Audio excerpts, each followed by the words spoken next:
Well, let's get started though. Last time, Exposition. exposition. Last time on Curse of Strahd, you defeated the two horrific undead creatures in the cave after the avalanche. Um, they emanated this necrotic field that slowly ate away at your bodies.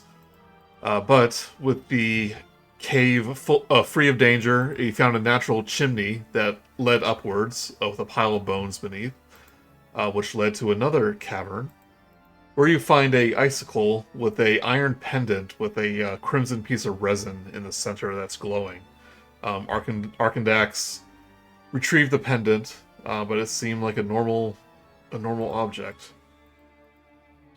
Further into the cave, you find another cavern with thousands of very fragile but deadly icicles dangling from the ceiling. So you quietly make your way across to a frozen lake in the cave, where you can see the Barovian equivalent of sunlight on the other end. But clumsy Grude tried to cross and fell through the ice, which alerted a bunch of frozen undead that were beneath the surface and caused a cascade of the icicles above you. So you were avoiding icicles, doing acrobatics across the lake, being drugged underwater, turning into fish, but you finally escape from the cave and you're back on the path on the mountain. And I'm making sure I'm recording. I'm good.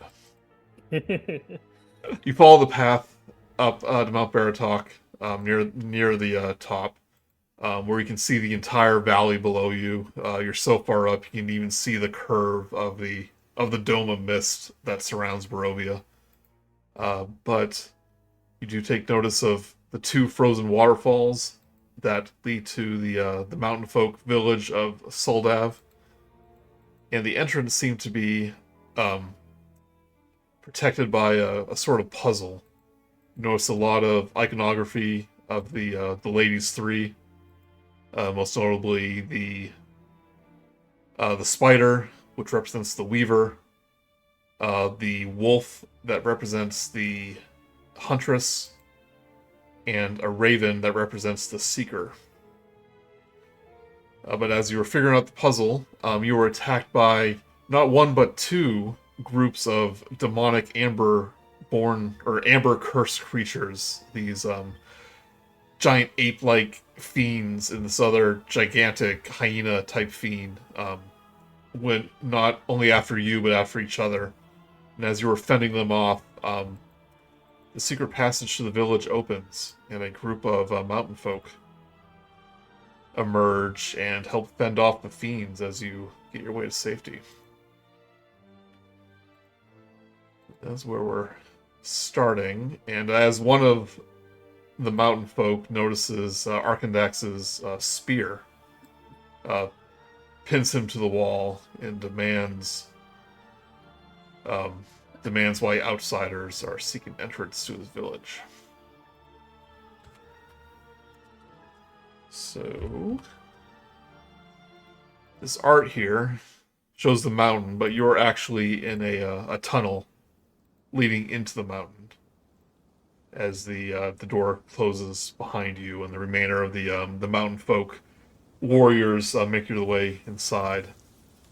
This man with the short hair, um, you can see his name here, but you don't know his name quite yet. Has We can't. Arkundax. Oh, never mind. Yeah, I forgot I had hover over to see names. yeah. Take that off for here. There's not any unique art for these guys, so I picked the best I could out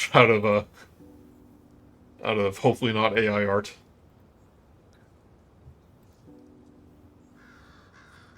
There's so But much you can find on Google these days. So this large man who has wolf pelts, kind of adorned to his shoulder, shorter hair, thick beard, um, kind of pins Arkandax against the cave wall. I put up no resistance as he does that, sort of expecting that to be our Mm. welcome.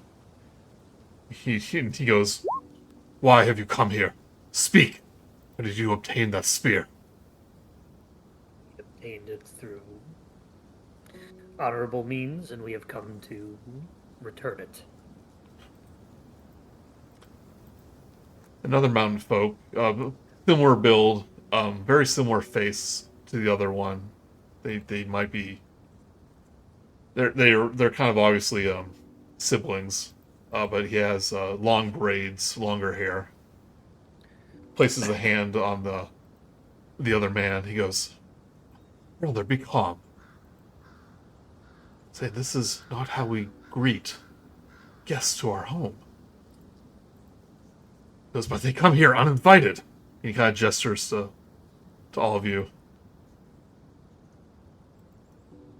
We at least deserve answers about why they came, why they seek out our home, how they knew of the entrance. Yeah, all of those are fair points. Say, no, please excuse Go my ahead. brother. My name is Samo. My brother's Skrillo. It's a bit of a temper. And as they speak, I know I'm not really conveying much. There's definitely a bit of an accent to it, like a little bit broken English, not that broken English or common. Not pidgin, just Yeah, obviously not their first language. yeah. It's like you can tell it's probably they've been separated from the rest of the valley for so long they just kind of developed their own way of speaking, pretty much. We have English and bad English. Yeah, What's English? English Is and that like different common? English. They speak English, we speak common. That's right. But Somo goes, "We are members of the Tauta. You probably know us as mountain folk in the valley."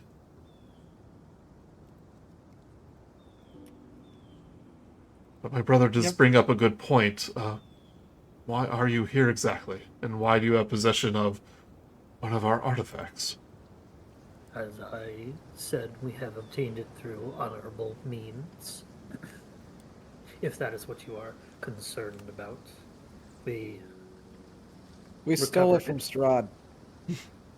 That is one way to put it, yes. Oh, the Shadowed One. The last my people have seen that spear, it was taken by um, the warlord Kavan. It ended up in the Shadowed One's castle. Until we came along and found it. And I hold it out just to give it to him in sort of a presenting fashion, underhand, both arms. Kind of, he looks at it for a moment. You can see that Squirrello's kind of like eyeing it, but Somo goes, like, pushes his back to your, like, places his hand on it and kind of like pushes it forward. He goes, "I believe through tradition, you have earned it, but it's much appreciated. We have to. Our mother, the chief, definitely would want to speak with you." But at this point, Yeah. Squirrel. Oh, yes, I'm say. I was going to say, then if you can bring us to her. Squirrello kind of goes, "That is out of the question, brother. These are outsiders, strangers to our mountain. We don't know them, and the winds speak ill omens. I If don't." you wish to send us back out into the cold, I suggest you do that right now. I would prefer for them to wait until after those monsters were gone. Yes, that'd be a good time. Just maybe let them deal with that first and let things cool off out there. Yeah, Somo Does kind that of nods and does that goes. happen all the time? Yeah, Somo actually shakes his head. He goes, the amber touched have been far more aggressive as of late.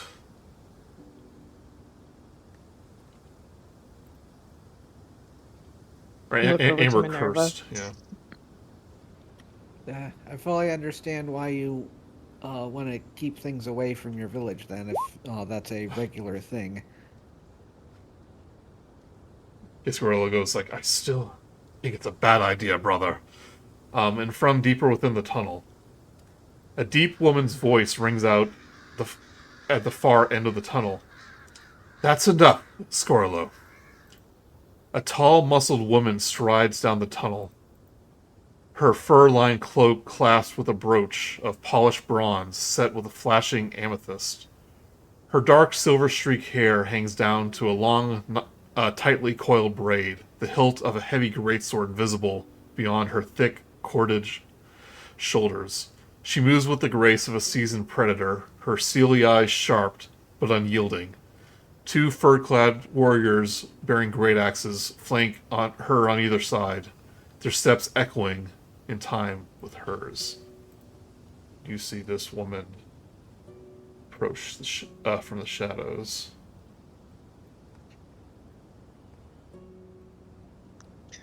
Giant woman. Giant woman. Yeah, imagine nearly every single mountain folk is built similar to this woman here. Yeah. That's World of Warcraft sized shoulder pads. Yep. The woman stops just short of your group, her gaze locking on to Scorlo's like a hawk. Is this how we greet those who find their way to Soldav? With threats and axes drawn. With that, Scorlo will kind of lower his weapon. Give like a gesture of respect. But he'll say, Mother, the skies have shown us ill omens. Shadows move where they shouldn't, and strangers wander where they have no right to wander. Caution is not a crime. The woman's brow furrows, but her voice remains calm. And paranoia is not our strength. Your fears do not excuse you from our laws. Como made his choice to bring him in here, and if that choice was a mistake, then the mountain will make that clear soon. Will make that clear soon enough.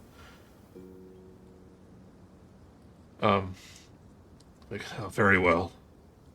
But if their deeds don't match their words, I will be here to make sure there's no danger to us. And the woman turns to you. You must forgive my son's enthusiasm. His eye for danger makes him a fine warrior, but Soldav is not without its hospitality. And she says, my name is Diego. I am chieftain of this village. And you are Pleasure to meet you. and you are more than welcome to seek safety in our home. Nods. Arkundax nods and thanks. It is well appreciated. I would very much like to hear the story about who obtained one of our artifacts. But there'll be time for that later. We must head to the village.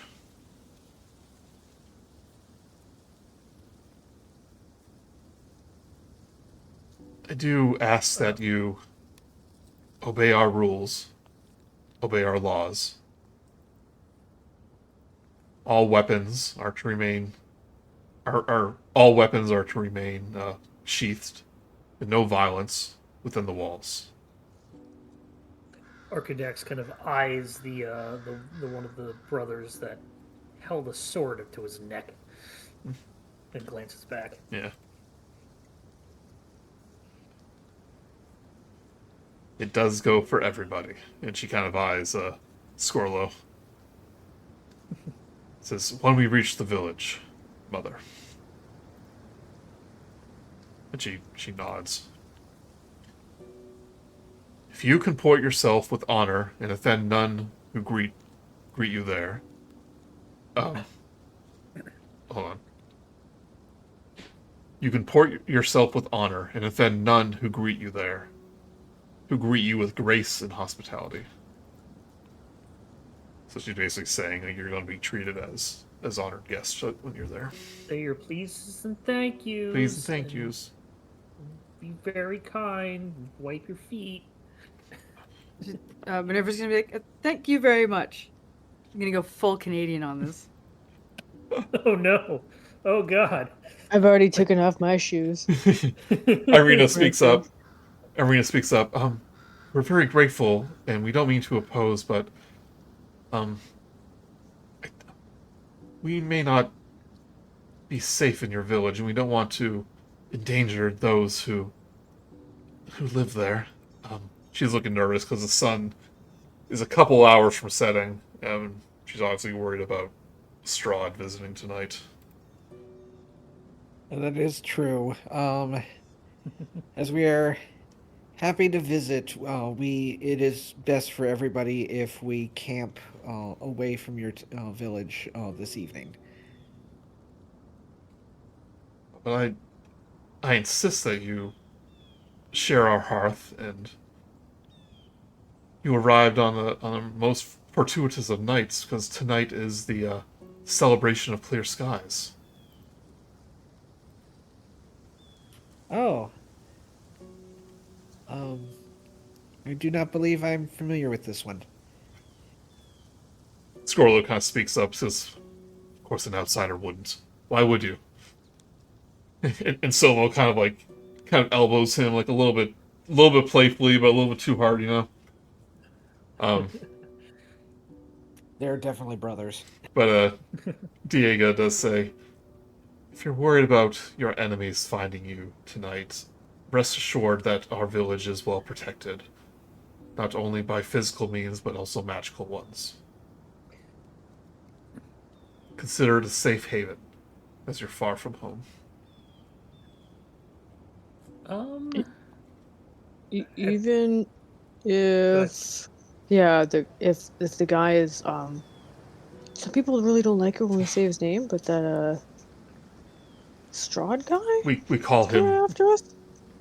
The devil. You refer to the Shadowed One, the Lord of Ravenloft, and yes, we can say the word Strahd here. I'm going to do a quick divine sense. I'm going to assume this place is essentially under the equivalent of a hallow spell for safety. And I'm kind of like, I want to gather if that is true or if it's just, Okay. Tribal tradition, superstition, whatnot. So. Sure. As Basically you try to as you get closer Go to the ahead. town.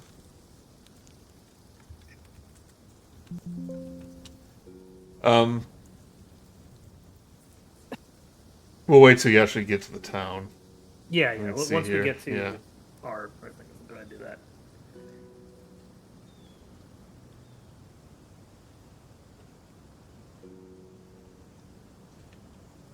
Change scenes.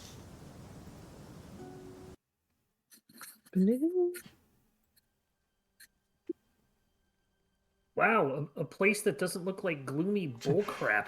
Well, a little bit. This isn't art from the adventure, so I picked the best I could.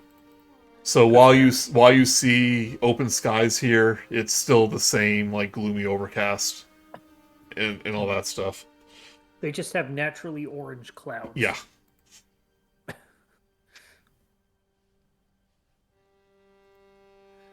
The tunnel opens up into a mountain crater, perhaps 1,000 feet across, its walls rising steeply around you like a giant bowl.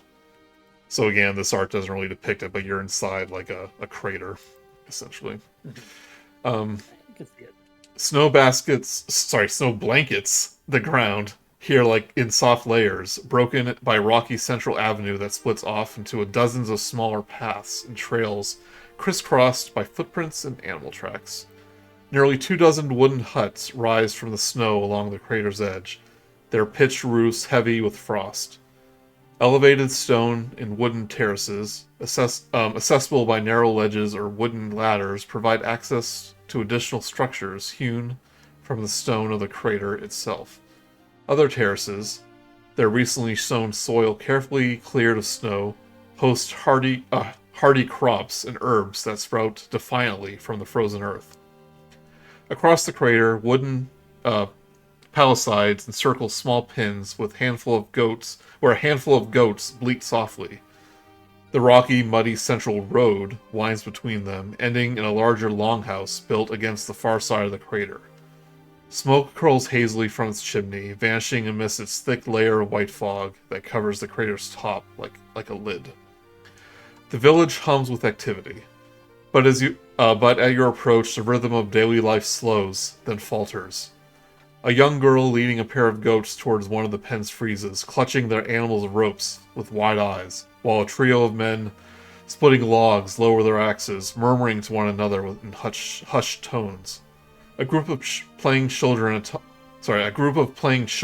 atop a wooden terrace pause, then stare at you with rapt fascination, while an elderly man sharpening an iron blade stops his hut's wooden step. An elderly man sharpening an iron blade stop his hut's wooden step. It's kind of weird. Spares only a quiet, weary growl. We gotcha. Above you, a pair of adolescent sentries peer down, curiously, from a set of ramshackle wooden scaffolding, a short bow slung loosely over each teen's shoulders. So you're going to perform your Divine Sense. Divine Sense. Mainly looking for the Hallowed spell, but I will see any undead, celestial, or whatnot. No undead, fiends, or celestials. And also, I believe, no hallowed spell.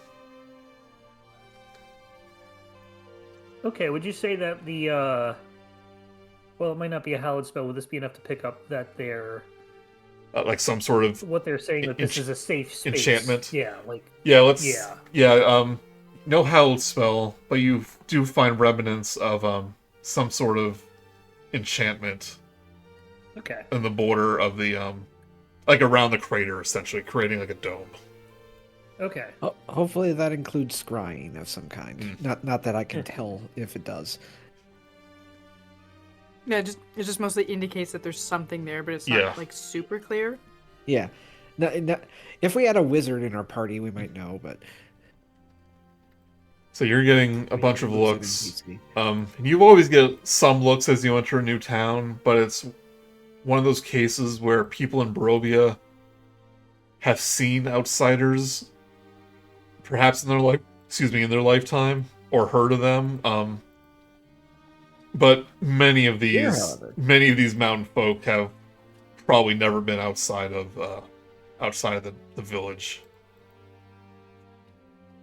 But the chief kind of... Imagine if I came here as a scarecrow. But the chief sees all the worried looks and kind of waves a hand, like dismissing them, gives a nod. And slowly the people return back to their... Oh, what, these? They're not important, don't worry. Yeah. What, the giant dragon man, the giant green person? They're fine, don't worry about it. But she goes, you must excuse them. Outsiders are a foreign concept, my people. I guess that's where the term outsider comes from, quite literally. But nothing we haven't experienced before. I will say it's at a slightly larger scale, being Barovia is locked off from the rest of everywhere.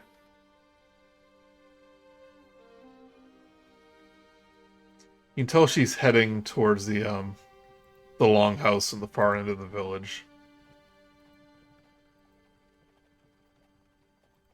But you kind of have time to take everything in.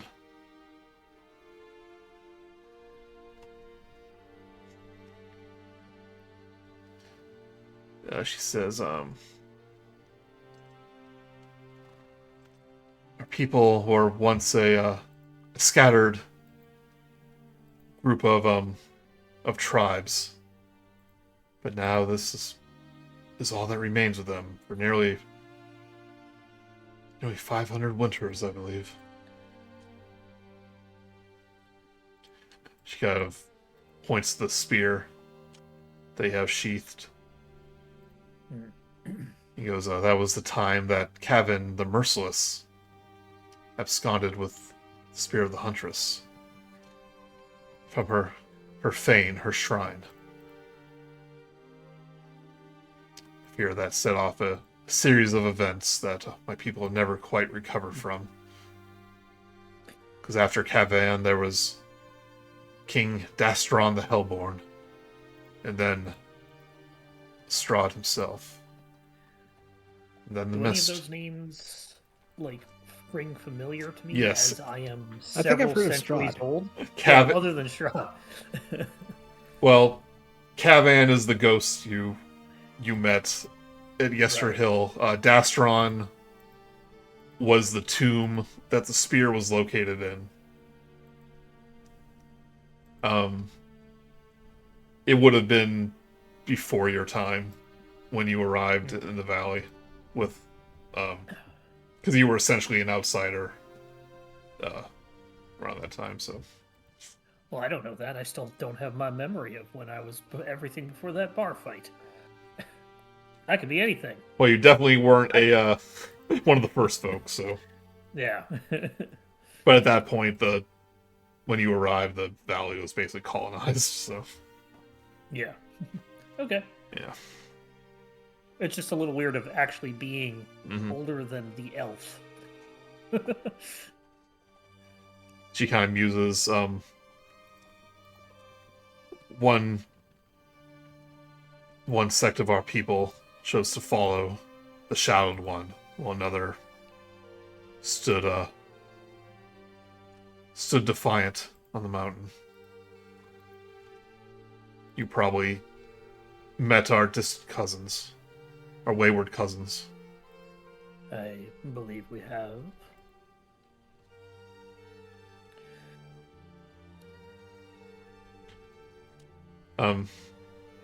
Irina will Much to add about the history of stuff, so Irina conversation.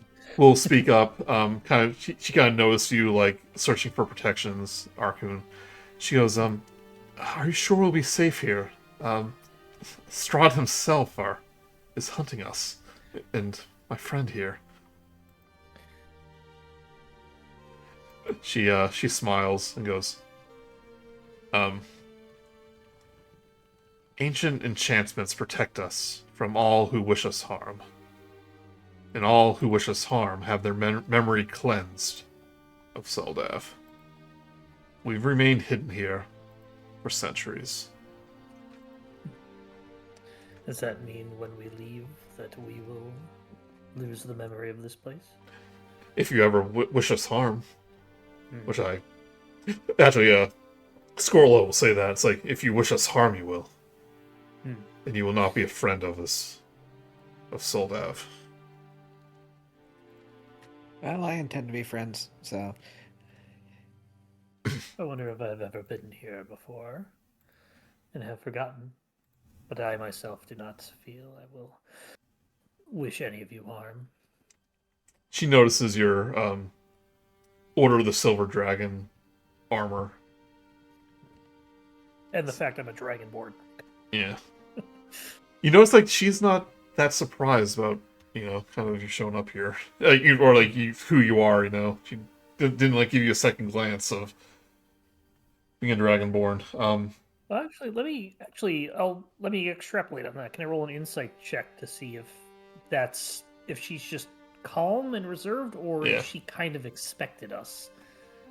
Yeah, you can My, do insight. I wasn't dice. trying to egg you on about that, but 16. Oh no, that's fine. It's just, I'm trying to roll. She's definitely a calm and collected.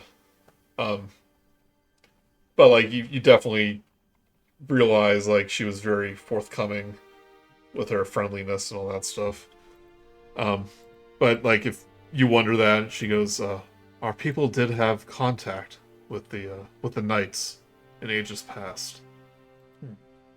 But why would you yourself have been here before?" Say it again, Joe. The first word cut out.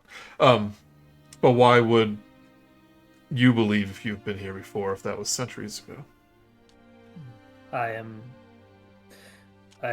older than I appear. I doubt I have. I just ponder the possibilities of being somewhere where I have forgot. Which, coincidentally, would not only be here. Could be many places. I have missing a large chunk of my memory from centuries past, centuries ago.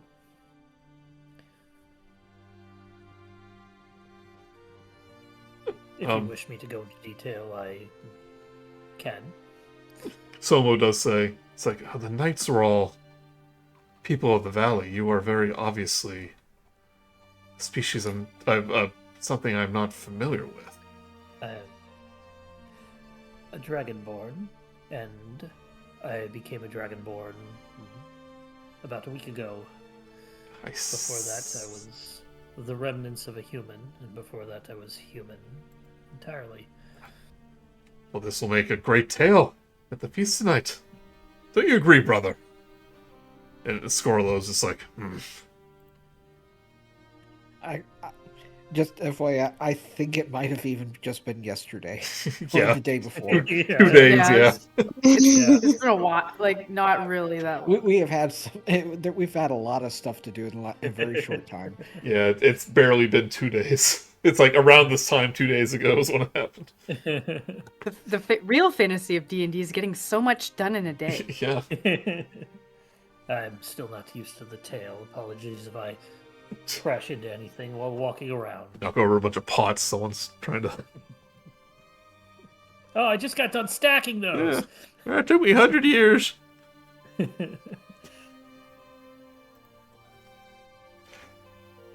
You...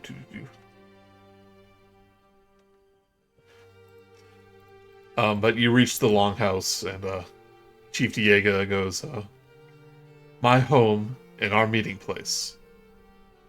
You will be my guest here tonight. We would be honored as I look at the rest of the party. Yeah. Still looking a little hesitant about possibly putting them in danger, but it doesn't look like she's going to take no. Is there anybody around who is just making like a concerned face and just says, boy? Boy. There is a soldier, like a scout kind of standing guard, and she takes them aside. And she does say, if you can alert Elder Barabbas. Sorry, Barabbas. That we have guests that he will surely wish to speak with. And he nods. He goes, yes, Chief. He kind of...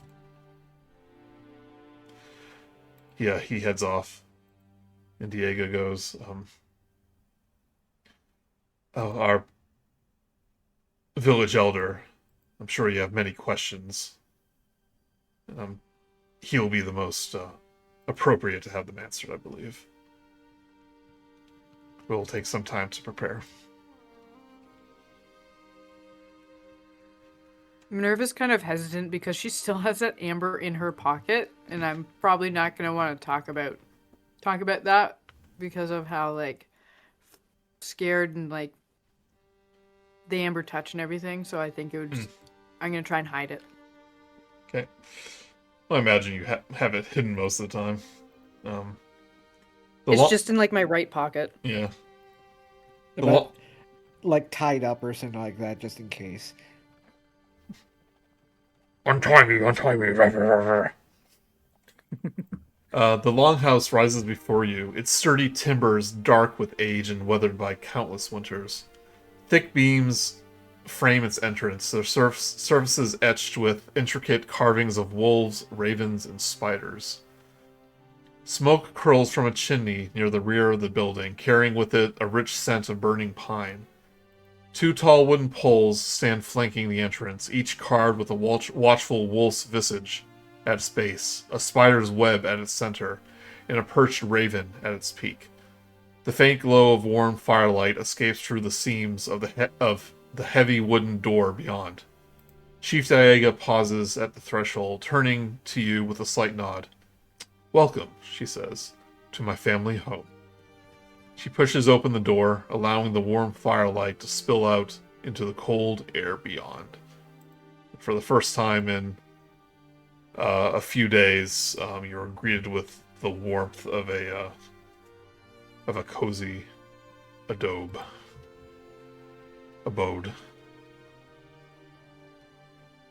Arkundax is just sweating because he's now used to being in the cold because of the Silver Dragonborn. Esmeralda and Irina takes off their cloaks, finally. It's no offense, Vio, your little dome thing is nice, but this is just, ooh, Less cramped. it's cramped.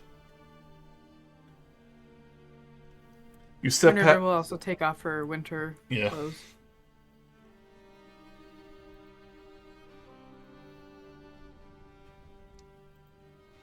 You step past the heavy wooden door, and the warmth of the longhouse envelops you like a blanket, chasing the mountain chill from your bones. Here, the faint scent of pine smoke mingles with the aroma of roasted meat and dried herbs, while a fire at the center of the room crackles in a wide stone hearth, its embers leaping and popping in a merry, spiraling dance amidst the smoke that rises through the central chimney. Rows of thick wooden beams support the roof above, their surfaces carved with intricate patterns and designs, where bundles of dried herbs and strings of garlic dangle from the rafters above.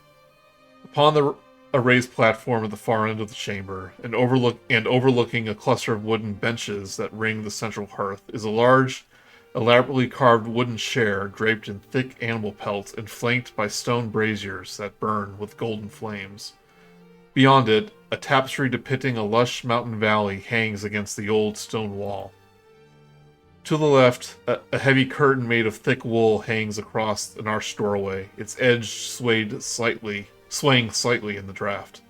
To the right, a reinforced wooden door stands behind a smaller opening framed with carved wooden panels.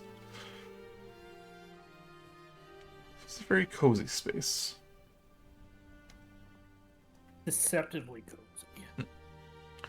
You see that there's a number of people kind of putting tables into place, and she goes, not only will this be your home for tonight, but it will also be the center of the celebration. Well, And what is this celebration by? You mentioned the name, but what do you do? Clear day? Oh, the night of clear skies. I believe it would be more fun if you discover that tonight. She says with a little sly smile. Can't ruin all the surprises for the outsiders. the sky is still cloudy, misty, whatnot, right? There's no Yeah, actual yeah. clear sky outside today, so Not As yet. long as yes. sacrifice isn't involved. Yeah. Well, of course it's not clear yet, not before the sacrifice. Yeah, Icewind Dale. Yeah. Gotta please the gods somehow.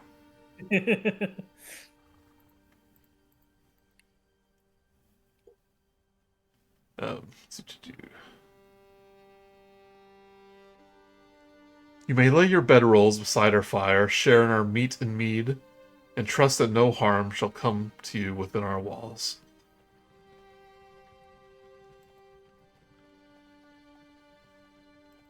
And she kind of... Thank you for the hospitality and the safety of your community. She kind of gestures to her sons and gives a little nod. And Somo immediately offers to take your belongings so we can prepare the bedrolls. Scorlo does the same, but is a little less happy about it.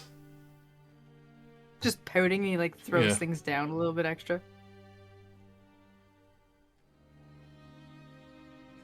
I know it's called a throw pillow, but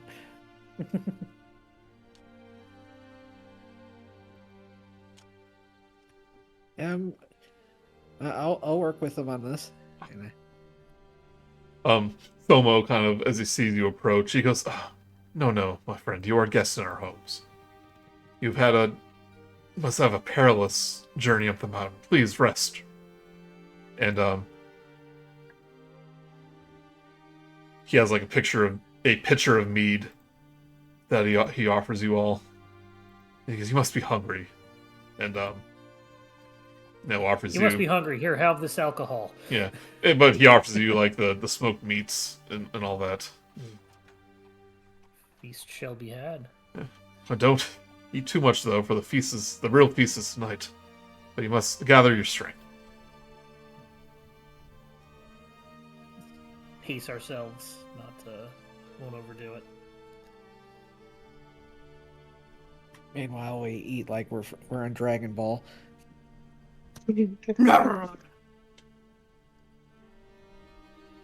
Suddenly, Uh-oh. a giggle echoes from overhead. A heartbeat later, a small furry shadow plummets from the rafters above, aimed directly above your shoulders, Arkundax. Is it D's? It's a Nasties. It's something small. But you hear a child's voice yell, a heavy weight drops squarely onto your shoulders with a thump, followed immediately by a gleeful cackle. The shadow, a young boy no more than 8 years old, bundled in furs and sporting a wide, determined grin, hugs your head to his chest, his wild hair bouncing as he clutches tightly to his perch. You hear, "You're the prisoner of the Wolf of Soldav," he hollers, as he hefts a whittled, blunted wooden dagger in his hand, and whoops gleefully, "Surrender, stranger!" And he's like, I will. he's like doing piggyback. He's like wrestling you. Yeah. What do you do? Minerva will put her hand on his if she sees it going for a weapon. It's going for a knife.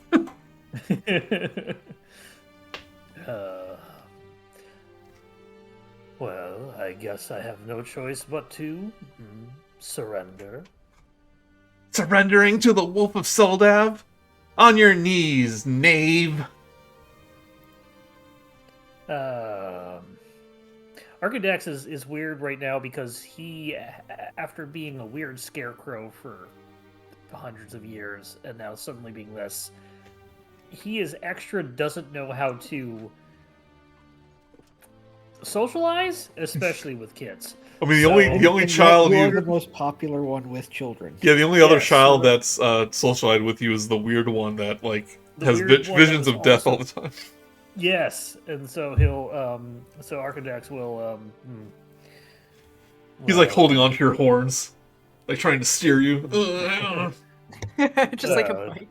Well, no, I was going to Kids are like cats. They know exactly who to go after that's allergic to them.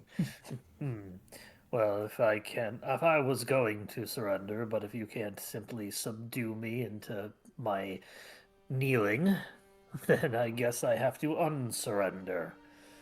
You shall have to put up a stronger fight, young one. And I'll Yeah, he kind of hops off. stand up.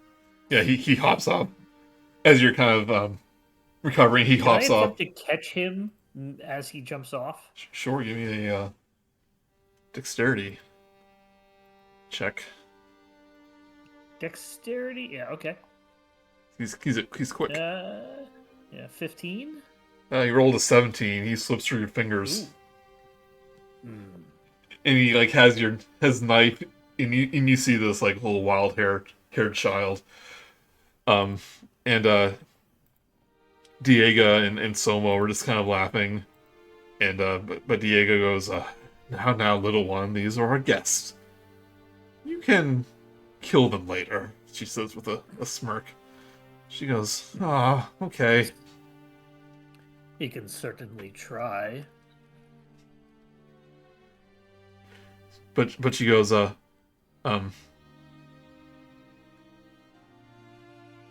she goes, grandmother, I did what you said. A wise hunter always attacks from ambush and from the shadows.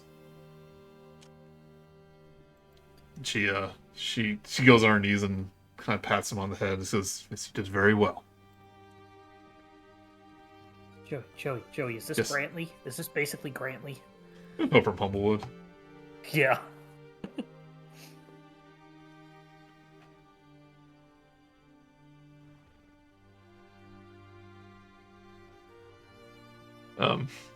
But he starts like, but then he just kind of stares at you all.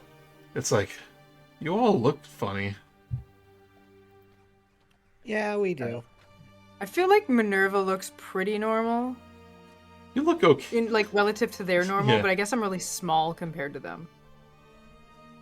Yeah, all these. This is what you all these turn folks. into when you don't eat your vegetables. How often are how existent are glasses in Barovia too? Oh, yeah, I have so many different types. Yeah. People in the valley will have glasses, but not the druids and the barbarians. They have LASIK in the mountains. Yeah, they have LASIK. They have magical means. I feel LASIK, at least the LASIK the mighty. The Yeah, druids it's just turn their Volo. eyes into hawk eyes or owl eyes Yeah. while they're like, Yeah.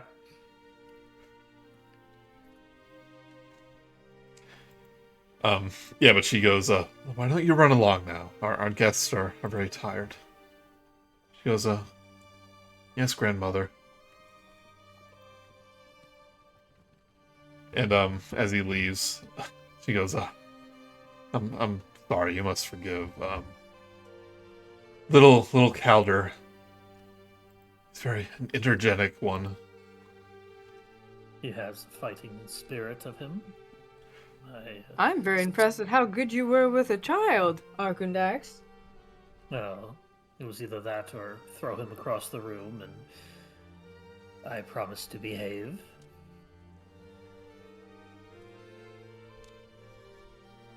You did very good.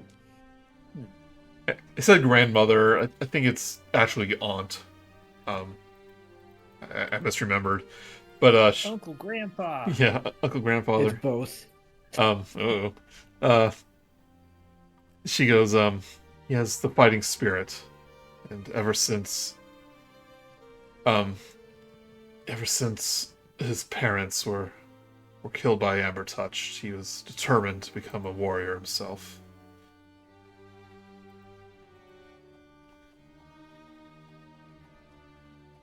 I see a bright future for him. I assume Will he around be a- here, pretty much everyone needs to be a warrior of some kind. It's very true. I assume he'll be a hunter more than a warrior, as this village seems secluded and safe. Still needs protection. But you're right. The walls have never been breached.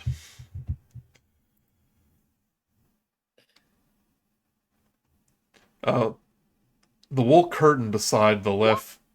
A wool curtain beside the left curtain stirs, and a mountain of a man steps through. He is broad-shouldered and muscular, with a height noticeably above 6 feet, and a shaggy, black-gray striped beard that extends to his chest. His ruddy cheeks, however, are crinkled with the lines of old smiles, and his blue eyes are bright and warm. As you see this man walk in. Santa Claus? Santa, thank you.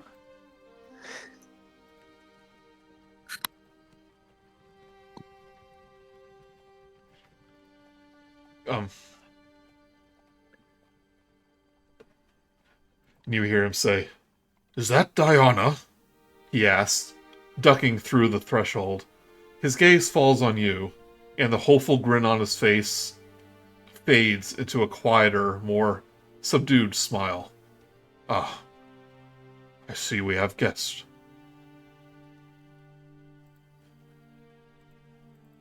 Nice to meet you. Pleasure to meet you. Hey, how's it going? I'm Grude. You've been outbearded, Grude, by this man, I'm afraid. Yeah, it's really nice beard. Yeah. He just jumps off of you and goes into his beer just instinctually. Yeah, Jesus found another alpha beard. It's like a hermit crab, but with beards. Deez comes out, like, clutching your beard and then pointing to his, like, It's like, no, dude, stay where you are. It's a nice beard. I agree with you. Everything, yeah. But Diego, approaches the man, gives him a hug, a hand on his shoulder, and he goes, "Oh, allow me to introduce my husband, Oralis. He is the keeper of voices of the village. A sort of storyteller, keeper of history."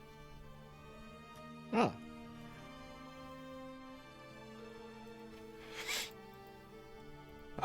I apologize. When I heard voices, I thought perhaps our daughter had returned. Has your daughter left the safety of the village? He nods Forgive and me goes, for crying, but you seem concerned. "Oh, she went to go undertake the trials in the Hall of Amber, in the Hall of Amber Shadow, and it's been 3 days. We're not expecting her back for another 3 more. But when I heard her voice, I was hopeful that she returned." Where is this Hall of Amber Shadow? If I may ask. Deeper into the mountain. We are ourselves looking for an amber location, as it were. Wondering if it was the same thing. Diego says, "I have a feeling it is. The people of the valley know it as the Amber Temple." that's the one. What kind of trial? I mean, if the people down from the mountain are so fearful of it, I wouldn't expect that anybody would willingly venture to it. Diego's, "It is a sort of rite among my people. My daughter, Diana, will be the next chief." Oh, congratulations. Well, not until I'm gone, you see. Or too elderly to lead properly, but yes. The rite is something all people of leadership and great standing in our village partake.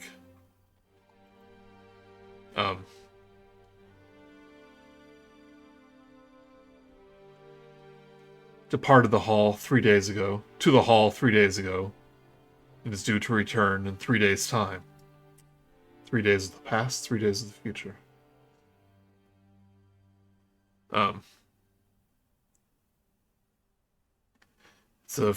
Can be a very harrowing experience. Especially when me and my husband partook ours. But we had each other.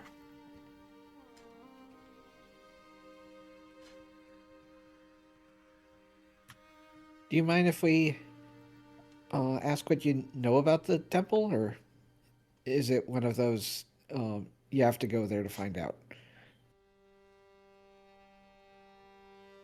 All we know of the temple is that it's where the ancient mages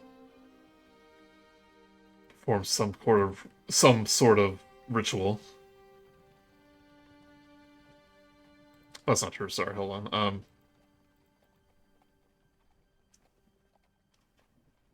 I'm not quite remembering how far back the temple was there. But she'll say, all the temple is now is the home of evil creatures like the ones that you encountered outside. And whatever purpose it used to hold is long since past.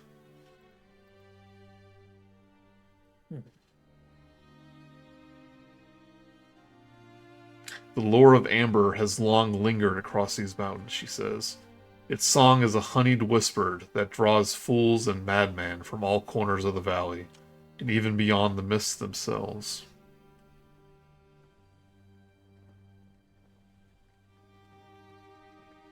Okay, so yeah, you did ask her about information. Yeah. Give me a... Should we ask like stuff that's more specific, or does she kind of have like a spiel? Yeah, so... I was kind of curious, like, what her trial was or what she knows about what's inside it. Yeah, she's going to ask,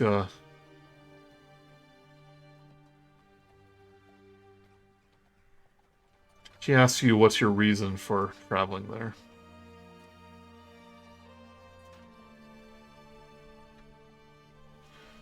And what's your reason for traveling to the temple? We seek an artifact of sorts.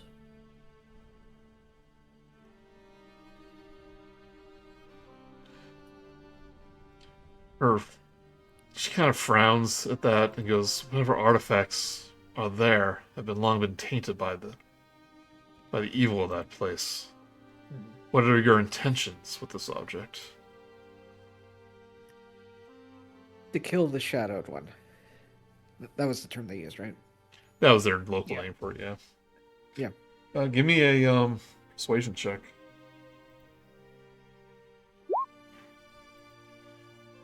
Good job, Bard. That one. Well, since you were truthful with her, and Irina goes, we're gonna kill Strahd with it. Everyone just like nodding their head. Yeah. It's like, just yeah, like, yeah. Sorry, we're used to playing it close to the chest. She goes, she nods. And she goes, you have my word before you depart that I will tell you all I know. But now is not the time for such things.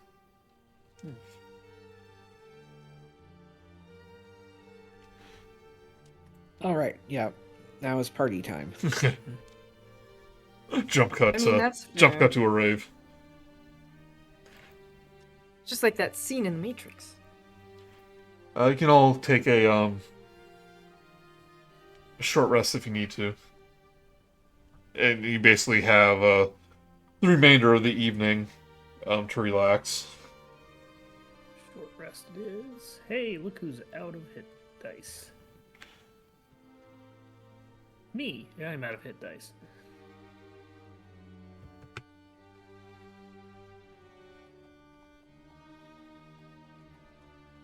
But if you have any more questions, at this point the two brothers have left to perform their duties and all that stuff. They're not necessarily here. But if you have any other questions for them, they'll be more than happy to answer. Do any of you have healers in the village? You know, just in case I need to dodge a rock slide or something.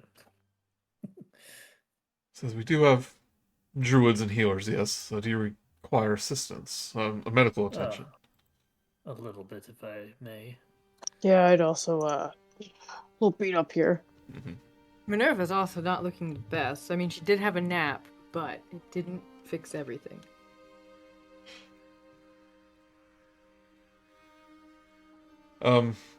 Yes, if you want to forgo hit dice and perhaps look for a healer,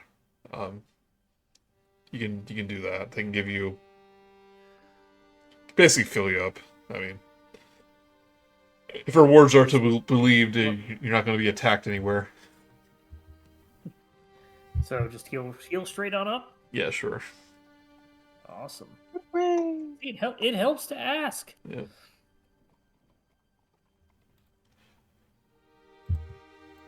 Yeah, But- sometimes they don't kill you for asking.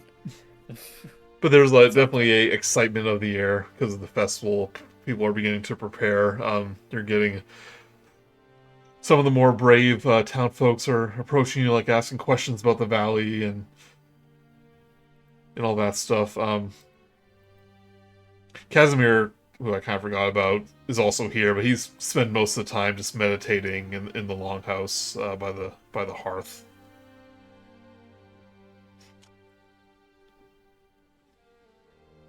But Esmeralda kind of remarks, as you're kind of waiting things out, saying, "This must be the liveliest place in all of Barovia. I mean, as isolated as it is, it hasn't been touched by Strahd or anything." It is the most upbeat I've seen, I think, since I've joined. Well, ever. At least Yeah, here they're having a party that people are actually wanting to attend and not forced. Is anyone saying all will be well, but not ironically? Yeah, you don't hear that No. phrase anywhere. Hey, all gonna be well. All gonna be well. Yeah.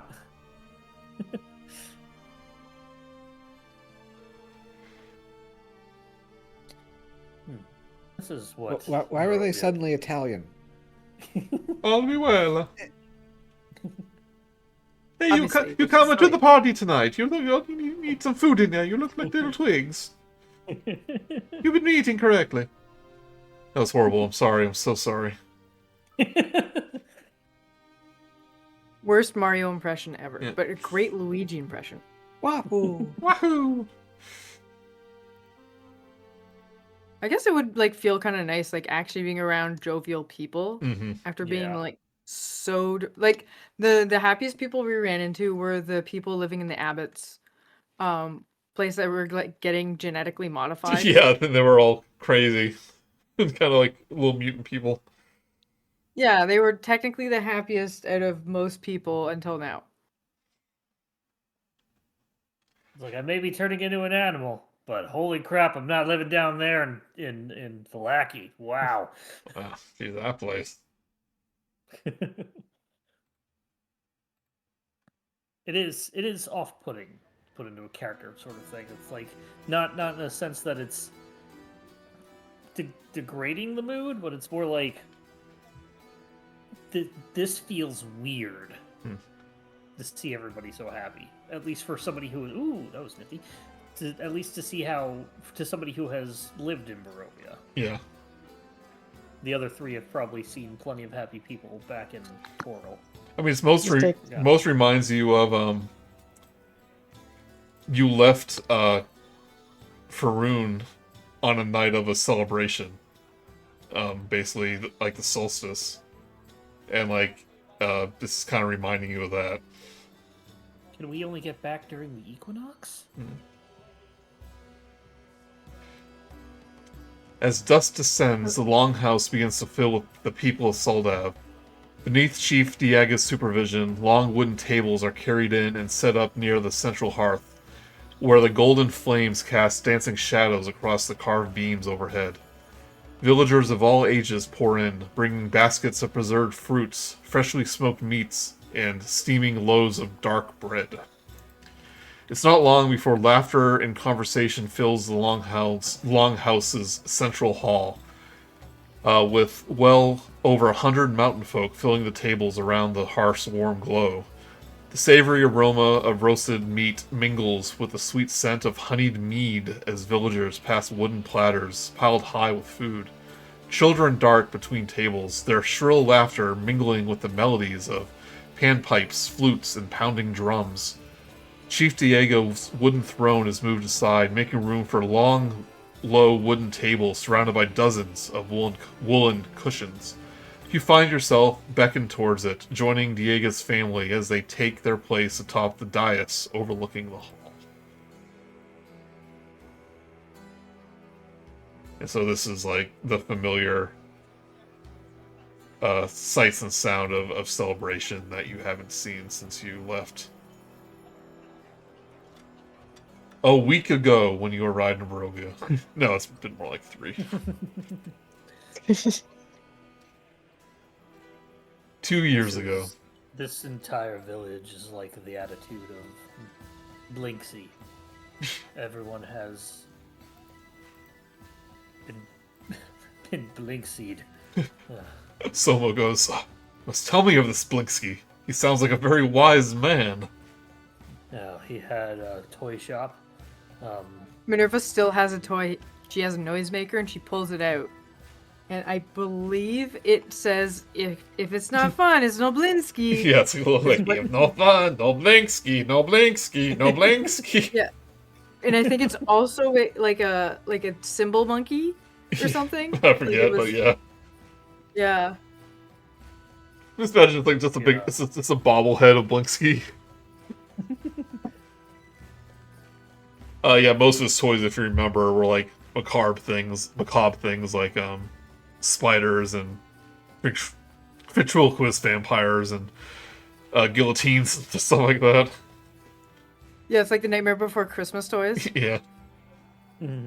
Esmeralda puts her prosthetic leg on the table and goes, "Blinksky original right here."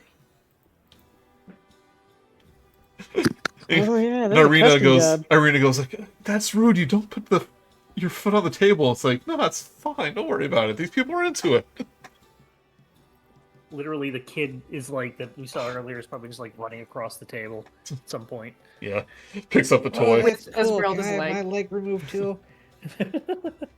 Somo goes. I can help with that. And I take out an axe.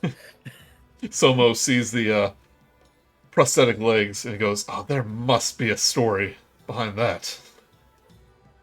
Esmeralda takes a swig of mead.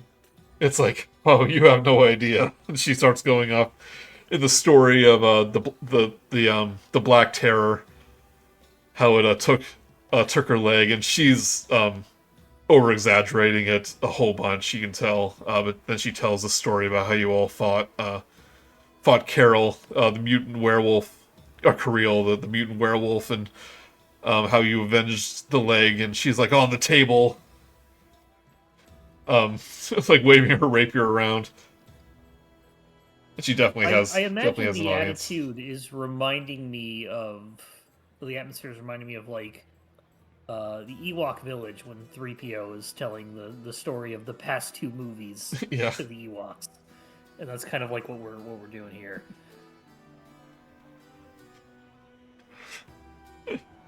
But like Solo's kind of clapping with it. Squirrel's kind of not really paying attention. He's like engaged somewhere else, but you see he's making glances over in your directions. And Somo goes, we don't even have a contest of boasting. And we're greeted with such a tale.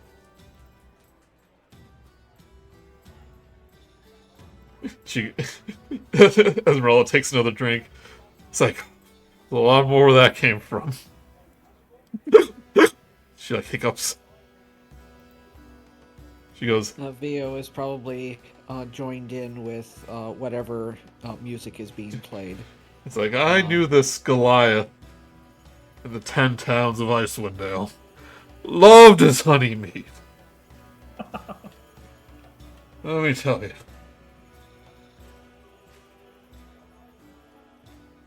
I once had an entire family of squirrels living in my chest. You're here. He raises his book.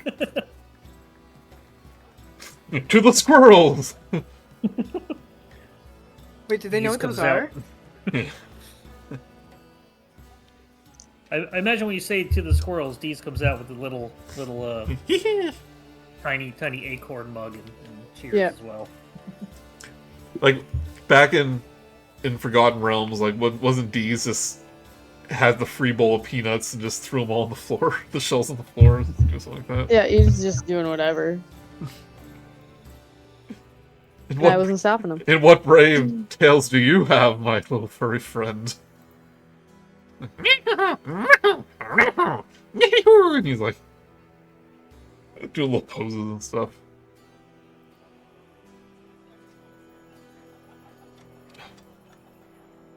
I guess Minerva would talk about how there were phase spiders that weren't really there or not there. It's just like a really cool thing. Well, maybe this one does want to have a contest of boasting. Perhaps later in the night.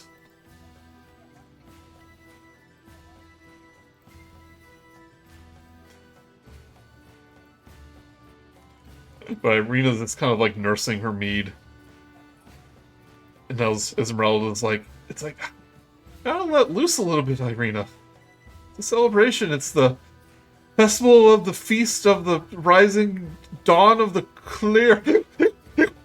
Excuse me. Of the stars. I don't know. It's something.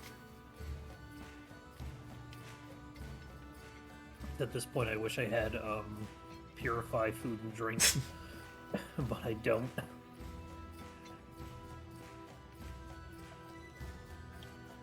What, to make the alcohol even more pure? Oh no. It's just Oh God, ethanol. you're right. I didn't think of that. It's the only thing that gets me drunk anymore. Since I became a Dragonborn. I'll say that Arkundax is not imbibing a lot of this alcohol. Remember in like Kind of. Remember in Age of Ultron where like Thor has this like super potent Asgardian wine or mead or whatever, and Stanley is like, "Come on, tough guy, bring it here." You just see him like holding glass, like going Excelsior. Excelsior. Yeah. It's like, I've stormed Normandy Beach, Blondie. I can handle that. Anyway, yeah. So you're just enjoying the night.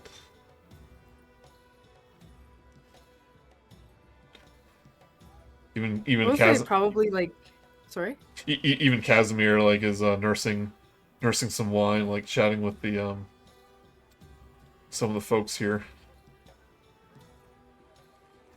As much as they told us that we'd be safe from Strahd, they're still like checking the skies and stuff. Like, they can't really fully relax that he won't be there. So yeah, so as much as there's like fun, Minerva's not gonna let herself get drunk because of the possibility of this is the night that it all gets ruined. Every time like a mug hits the wooden tables or someone stumbles, you like turn and you think like Strahd entered the building. Yeah, it's maybe not like overtly flinching and jumping, but more like would look at stuff, so being more vigilant. All right. And thanks to that, with that logic, Vio is absolutely hammered. You want to drink my blood? If he's gonna suck me dry, then he's gonna get hammered too. Jesus Christ. But I have never heard you say anything like that before. I'm sorry. It threw me off. What? You're fine. Hey, if there's a lot of alcohol in his blood, then Esmeralda goes, "I like your logic, elf man." thank you. I'm not sure. Does any of us have like the medicine to know like what it would take to poison a vampire? Yeah, it's like, how much do we have to poison ourselves to get Strahd drunk? Has anybody figured this out? Is this common knowledge? Do we have to figure it out now? How much garlic do I have to eat for it to get into my bloodstream? There is garlic hanging from the rafters. Like, so... Like, everyone grab a loaf of garlic. Chow down on it.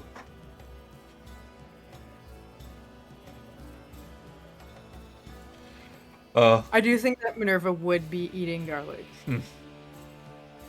It's like, normally we just use that as seasoning. We also eat... Okay.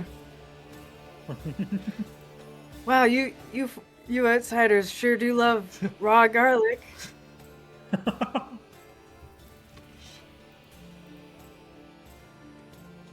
But as the feast continues, the curtains part, and as Orla's hulking figure steps forth once more into the room, a hush falls over the din of the feast. A long rune-carved staff is clutched in his left hand, its polished wood etched with symbols that seem to shimmer faintly in the firelight. With each step forward, it strikes the floor with a deep, resonant thunk, sending echoes throughout the ancient hall. His broad shoulders are draped in a heavy mantle of a black wolf fur, its glossy pelt draped heavily down its back as the wolf's head rests atop its shoulders like a sentinel. Its lifeless eyes seem to glare across the room. His face is painted with streaks of white and crimson. the white tracing the lines across his brow and cheekbones, and the crimson running from the edge of his nose down his jaw in jagged vein-like pattern. Perched atop his head is a headdress fashioned from the bleached skull of a mighty elk, its jagged, sprawling antlers stretched high above him and casting long, jagged shadows across the walls of the longhouse. Strings of beads, feathers, and glinting obsidian adorn them, swaying gently as he comes to a stop beside the fire. And it says here, pause briefly to give the players a moment to speak amongst themselves, or otherwise react to his entrance. So you can do that if you want. Minerva's gonna react by looking at him and being like, ooh, like, and seeing everyone else's reaction. And so if she was in mid-conversation, she'll kind of like, yes, and then I took my size 7. And just to, like, give him the reverence he deserves.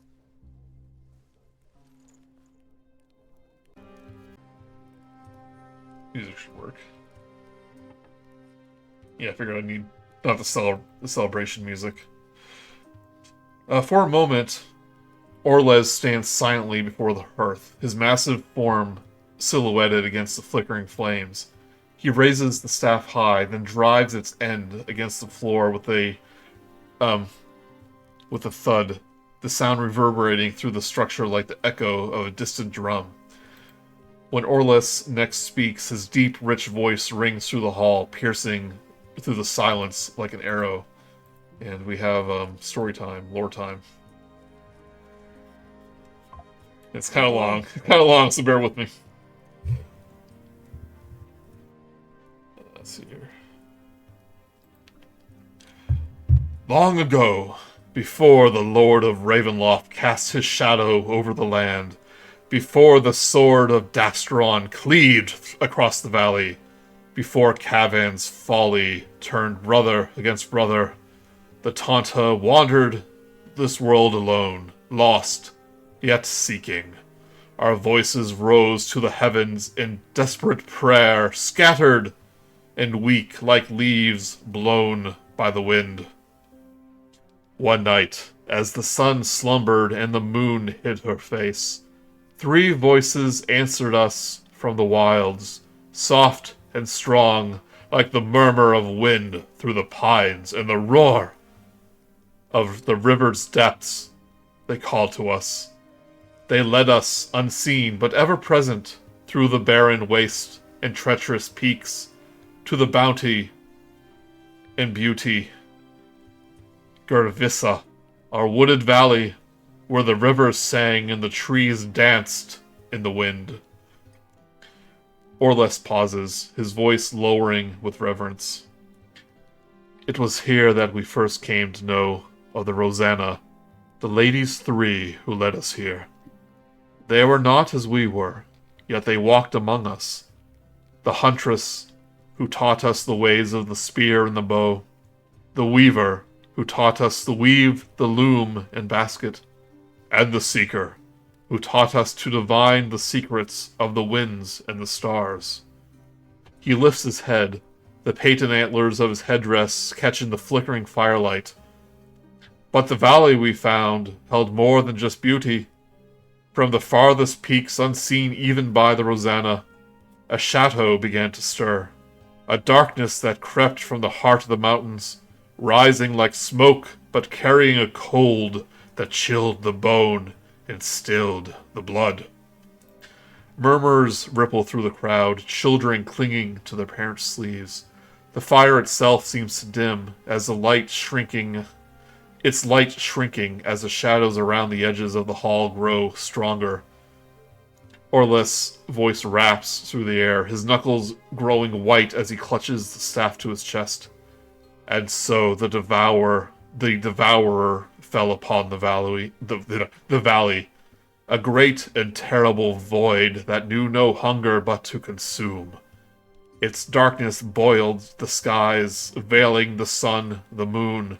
As the trees withered, the beast fell silent, and the land itself seemed to despair. He leaned forwards, A new note of strength grips his voice. But the Rosanna, the ladies three, would not bow to the shadow. Their voices rang out across the valley, singing with defiance and memories of light. As three radiant stars, they soared to the heavens and met the devourer in battle. His voice grows fierce as he strikes the staff against the ground. A sharp crack that resounds across the hall. For 3 days and 3 nights, their battle shook the earth, the skies ringing with lightning and fire. But the ladies' will did not falter, and with a final note, they pierced the devourer's heart, tearing the darkness asunder, and revealing the clear skies beyond. The devourer fell, its broken form cast down to the west, and the light returned to the valley. Orles lifts his staff, holding it high. In thanks, the Tanta raised 3 fanes to honor the Rosanna, the holy places where their guidance may never fade. To the huntress, the fane of the forest, where the winds sing her fury. To the weavers, the fane of the swamp, where the waters whisper her name. And to the seeker, the fane of the mountain, where wisdom awaits those bold enough to seek it. As he lowers the staff, Orles's voice softens, though it loses none of its power. And so, every year we gather on this night, the night of clear skies. We honor their triumph. We honor their gift of light and life. And we remember that even in the darkest times, the voices of the Rosanna guide us still. For a moment, the hall is silent, save for the crackle of fire and the hissing and popping of its cherry-red embers. Then Chief Diego stands, hefts her mug high in a toast, and shouts, "Clear skies and bright stars!" The hall answers in an echoing cry, mugs lifted towards the air. "Clear skies, bright stars!" Esmeralda goes, "Clear skies, bright stars," as the celebration begins again.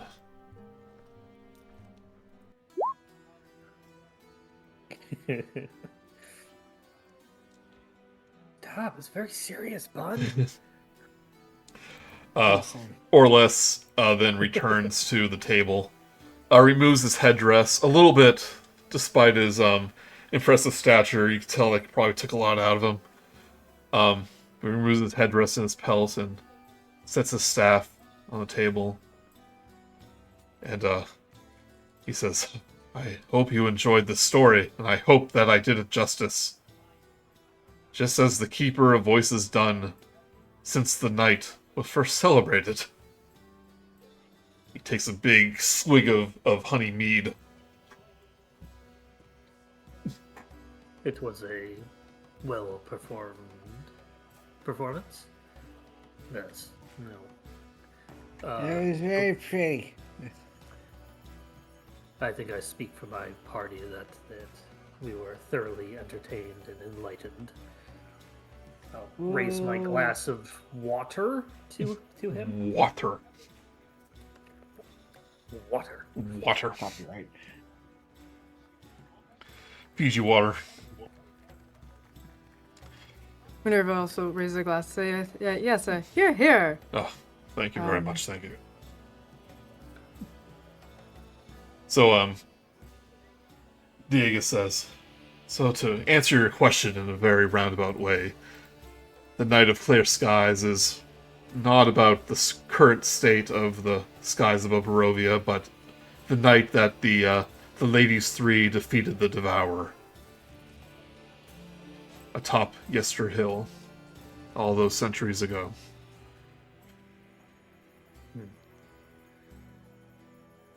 Yester Hill. We've been there. That is the place we have been, right? Yeah, that's where the Gothias tree. Yeah. Then you've no doubt seen the tree that grows from its corpse. Had a great battle around it, but yes. They say a wall of mist resides near her grave. The Whispering Wall. The mist does show what somebody wants if they walk into it. I unfortunately wanted one thing at the time. My experience was not as enlightening as the others, I believe. Somo kind of speaks up saying, "You've visited and entered the wall." Oh yeah, we've been there. Is your friend okay? Sure did, bud.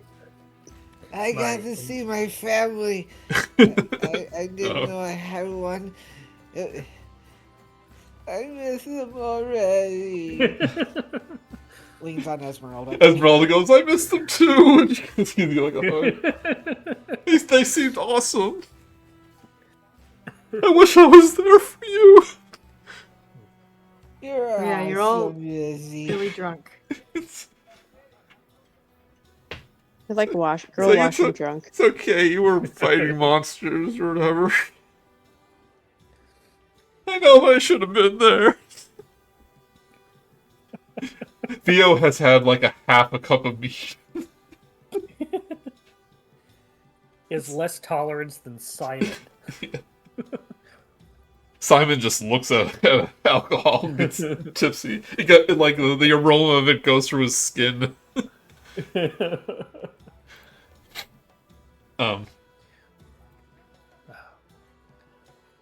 While they may be a little inebriated, what they do say is true. Most of us have visited the wall and stepped inside. I did not. I didn't trust it. I didn't realize that's all what happened to you. Yeah, Somo goes, "You must be very strong of will to resist the remains of the Devourer and their wishes." Well, it showed me somebody trying to stab me, and then another person trying to stab me, and, well, I just left.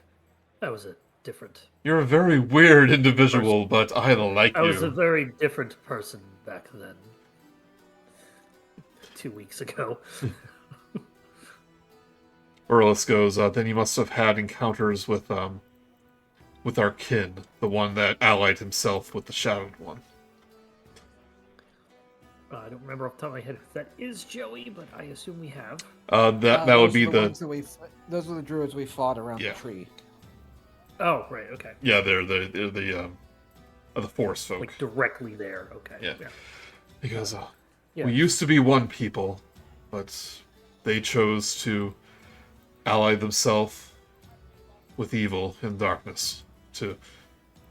Admittedly, they were seeking protection from the darkness, but still they are lost. So I pity them, our long-lost brothers and sisters." Perhaps one day they will see the light and come on back. Return. You will be whole again. He kind of nods, but it's kind of like that wishful thinking type of thing. Like he's convinced it probably will never happen. Only. That kind of thing. Like if only, yeah.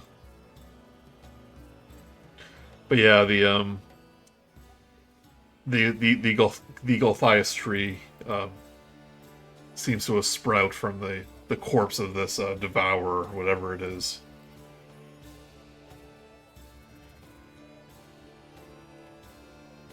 They were trying to turn it sentient or something, weren't they?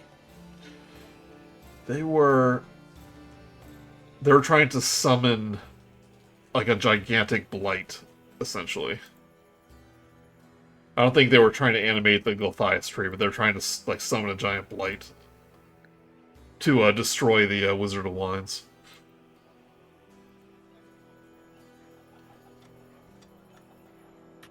an entire society of devouts that don't drink. They must be destroyed. They only will drink red wines while we drink white wines. Did you perhaps have encounters with the Shadowed One himself? Somo says. Several encounters, yes. And his wives. Kind of, yeah. With him bringing that up, I eye the sky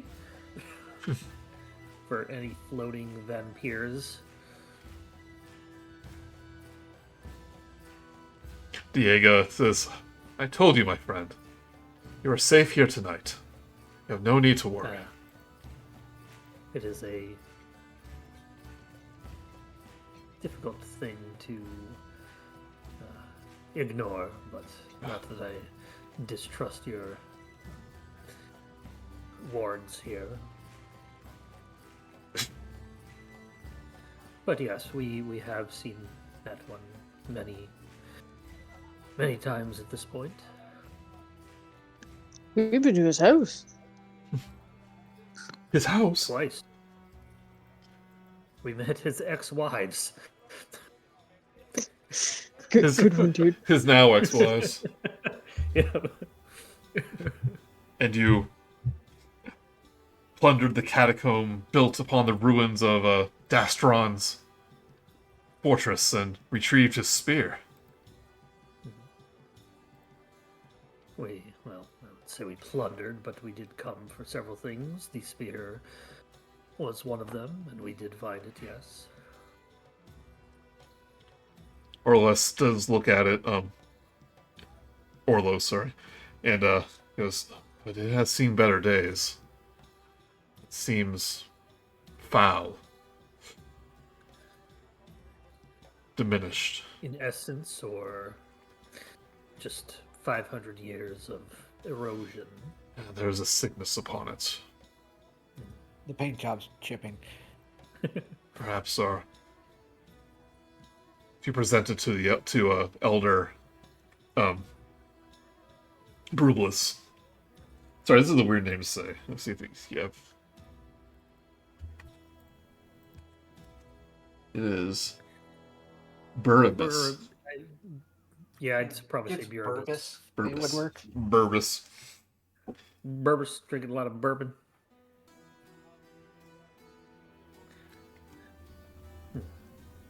What do you think that he would be able to do for the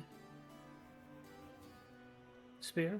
Well, he's very wise and was very connected to the Fanes of Ladies 3. Perhaps there's something he can do to restore it. But that is beyond my knowledge. Is he here tonight?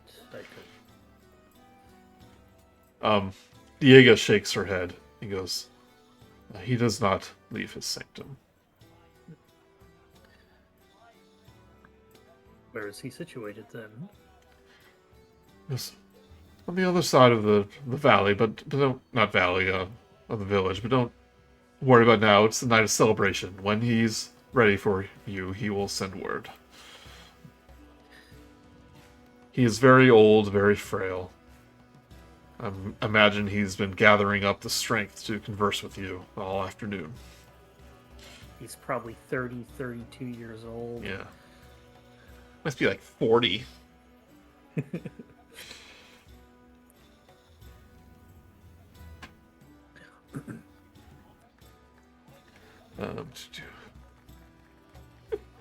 As you're kind of telling the story about how you fought Strahd's minions as wives,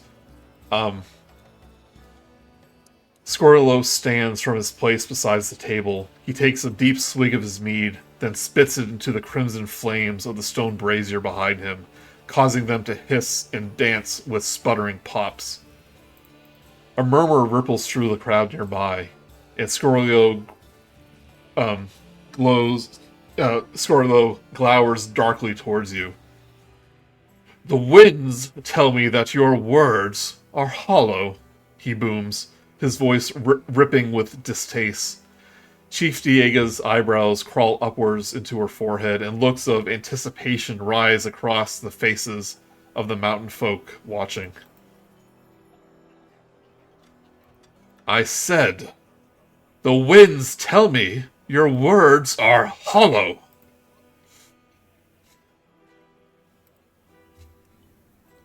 Minerva's gonna look at everyone, like, because we definitely did do those things. It's like, are you sure those words are from the winds? He kind of smirks and, like, Orlos, like, whispers into your ear. He goes, the traditional response to a boasting challenge is, the earth tells me your deeds are dust. Although a challenge warrior is always welcome their own retort. I suggest something with a little more bite. Oh, let's look over at our bard. Oh, he's passed out. Yeah. So Minerva, you seem to be the one that responded. How do you respond to him? So like, you're gonna go over to the other guy and say, so for clarification, he was just saying that he has a better tail?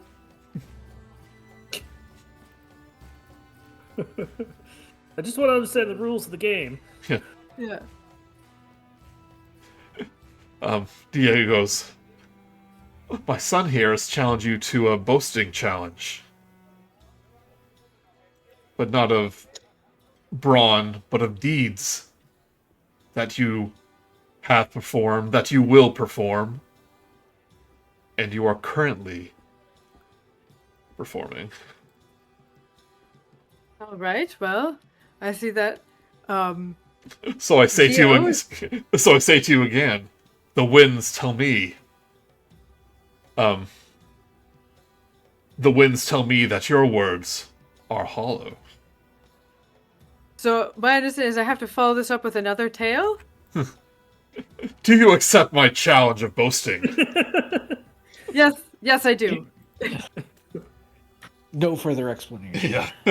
This is going to be a literary version of immovable object Yeah. and unstoppable force.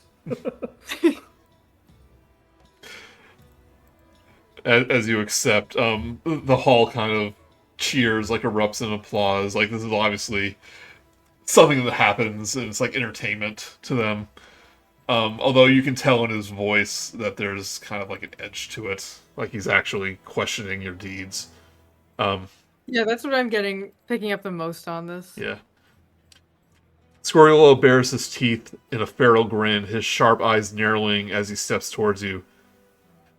Come then, stranger, he sneers, and let the Tanta see your boast for the ash that they are. How do you respond? He's kind of getting up in your grill, Minerva, about this. Well, because of the whole thing of we need to be really gracious, thank you very much for the challenge. I will do my best to make sure everyone has a good time. Everyone just kind of laughs, kind of at your expense. It's like, Diego goes, now is not the time for politeness. He has offered you a challenge.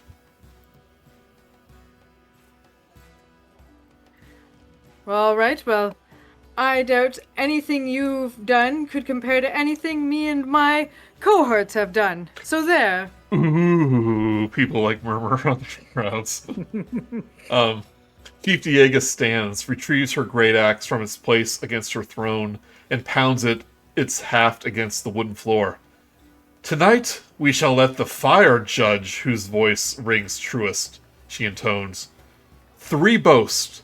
One's of the deeds of yesterday, one of the strength of today, and one of the future yet to come. Prove yourself with courage and wit, or falter and bow to your better. The hearth is watching.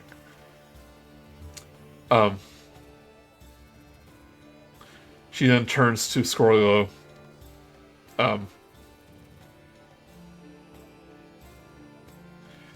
Scorlio, do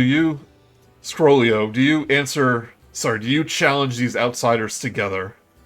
At Scorlio's answering nod, she turns to you. Because you have all been challenged, you may choose one among you to answer each boast, but no more. Do you accept? Minerva Arkundax looks at everyone else, how's everyone else looking? Arkundax will stand up in acceptance. I got it. Don't tell me Minerva what to nods her do. head. Yes. Don't you tell me what to do.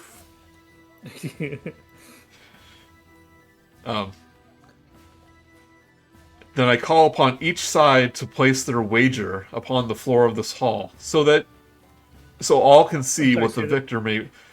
Then I call upon. Start over. Go ahead. Then I call upon each side to place their wager upon the floor of this hall, so that all can see what the victor may win. And you are explained to that you offer a trinket or something of value to wager, and the winner will receive the pot, essentially.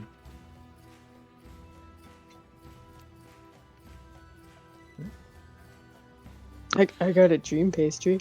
Don't you dare. God, it's probably all I think it's stale crusty right at now. this point. Yeah, it's still moist. It's turned like a bluish color. Still tastes like dreams. But he'll place a polished horn of a mountain ram. Its surface a deep, rich brown, carved with intricate runes and bound in blackened steel, engraved with the head of a howling wolf. It's a horn, essentially. It looks really cool. He goes, I offer my horn of silent alarm. What do you offer, outsiders? I'd like to huddle together and get us all to look at what we have. What's in your pockets? Oh, give him the deed to the house. You want to own a windmill? Yeah. We bet the whole windmill. So this is something of value, but not necessarily like super, super powerful, so... Vio offers a bar of soap. Yeah. Ooh. Minerva has the Blinsky noisemaker and or a hat of vermin. Oh, that of vermin would be good. I do have a gray gemstone as Grude.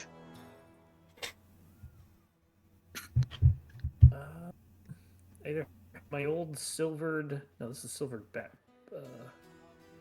battle axe. I don't think it was a scythe anymore.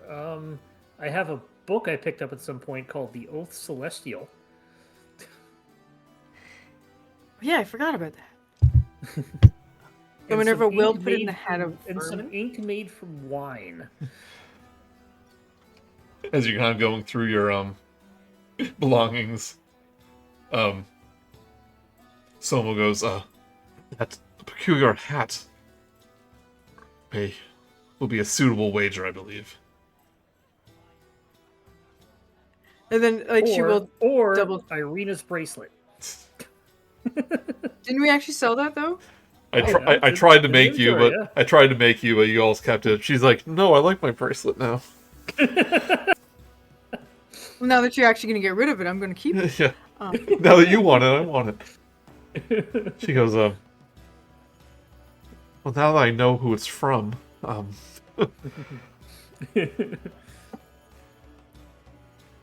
didn't say no take-backs. yeah. So you wait. I will just... Hat of vermin, I would say. Wait, hat of vermin? Yeah. I will... What can I pull out as, bats and rats? What's the... Essentially, I yeah. believe it's bat, crow, and rats. Yeah. Okay. And then give the caveat of, it disappears in, after 5 minutes or something? Something it's like not this, real? yeah. By the end of the day... I'll look it up. Hat of vermin. Because you can't summon them and then eat them is what I'm getting from Yeah. If you want a little snack. Just a bag of Doritos. Just pull out a bat, a frog, or a rat. Summoned creature magically appears in the hat and tries to run away as quickly as possible. Neither friendly nor hostile and isn't under your control. It behaves toward the creature. It disappears after 1 hour or when it drops to 0 hit points. It doesn't say it just disappears. It's like I guess a real animal. It has a horrible, violent death and just explodes into guts, I guess, after an hour. But yeah, you pull out like a raven, and it like flies out the one of the holes in the chimney hole or whatever, and then goes, an amusing trick, but a worthy wager. All right, and she'll put it down beside the horn. Okay. So the boasting contest will have 3 rounds. The first one is a deed that you performed in the past. The second is something of your current strength, like one of your skills. And the third will be what you wish to achieve in the future.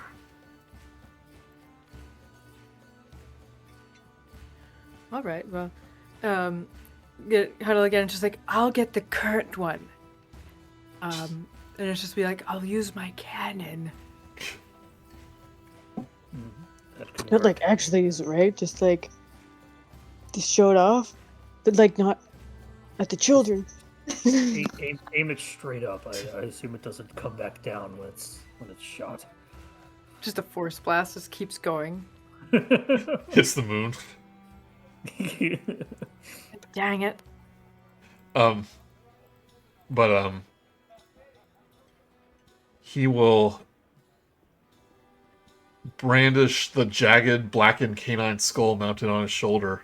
This is the great hound of sulfur and brimstone. It came to the mountain slopes, bringing fire and ruin.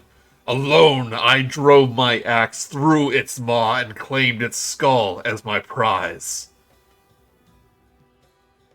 And he will, since he has proof of his deeds, he will give me a persuasion check with advantage as he rallies up the crowd.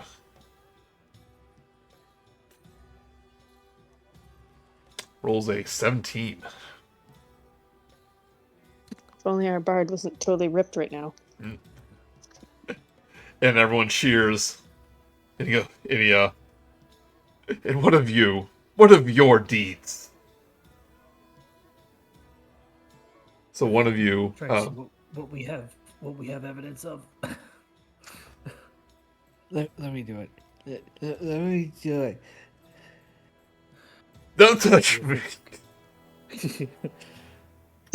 I love He you, just though. kind of gets a grin as he's looking through his bag for like, what do we have of like evidence for? And he just kind of giggles. And then, what do you call him again? Shadows guy, shadowed one. Yeah. Here's his personal diary. Throws out tosses out the book of Strahd. What about that? A man of few words, but man, were those words perfect. It's kind of a hushed silence. But then Dude, I can't believe you did that. Scorlo says like, fine prize, if true, but what great deed did you accomplish to procure it? Let's see if you remember. Do you remember? I can give you a hint. It involved Stella's soul. And what you had to defeat. It was lodged in his chest. So Vio, you have, since you're the one who presented, you're the one that has to argue your case. I'm trying to remember who Stella is. Stella Wagner. She had Romeo her and Juliet kids. She had her soul right. soul ripped apart, and you had to since it's hard to remember, you had to fight some hags to get it. You had to go to the ethereal plane. You had to fight the horrible. Joe, you're telling him everything. Well, I'm just reminding you. Yeah, I just need to remember who actually. It was like a year and a half ago. I don't blame you. Yeah. No, I remember all that part. I just didn't remember which NPC that was. I was thinking, is that the name of the ghost? That was That was Ren Richton's son, whose name has escaped me. Yeah. Aramis, Artemis, something like that. Yeah, Aramis was. Yeah. But yeah, give your boast, Vio. At first, we had to fight a coven of 3 hags who kept making like delectables out of children. And Grude can show his delectable. Grude like holds up the pastry. Yeah, holds it up to like a librarian like, showing to the children when they read. It's made of kids. So we did all that so we can get get somebody to open a portal into another realm where we got to fight a guy with 500 hands who kept trying to eat people's souls. Just to save this one girl, and who was like Mayor's daughter or something. I don't know. Something stupid. The love of the life of the guy who got us in there. Then we got book. Yeah, it's all written here in the diary. All of that. You try to open and it's like locked still. Oh no, I got knock, so that thing is unlocked. Yeah. Oh. You like drunkenly like hit it, like wrap it with your knuckles, and just pops open. And, like it echoes throughout the hall, and the book comes open, and just have like notes and all that stuff. And there's even like symbols of the Amber Temple, which gets us some like it's like ooh. Give me a performance check with advantage. Or sorry, a persuasion check. Well, no. Okay, so you have choices. If you're going for like more of a I think bravado, you can do performance. Yeah. Yeah. I will argue though, he is inebriated. Does he have the poison condition? It's up to you, Vio. You are an elf, so it may not matter. That's Cancels out after all. So yeah, just do a normal roll since people are impressed, but they're like a little worried about you. 18. 18. He rolled a 17, so you rolled 1 above him. nice. With a +9. The cheers are louder for yours, Vio. And The cheers are 1 louder. Scorlo is like it's like he kind of like he goes very well. He then takes a spear that's leaning against the wall and slams its shaft into the floorboards. No Tanta can rival my aim with a spear. When my hand guides it, its point strikes true. Minerva, I believe this is your go. Yes, quite. I'm gonna walk over and I've never actually described how this thing like kind of like assembles. I'm assuming it's like a little bit like an Iron Man type thing where it just kind of like comes together.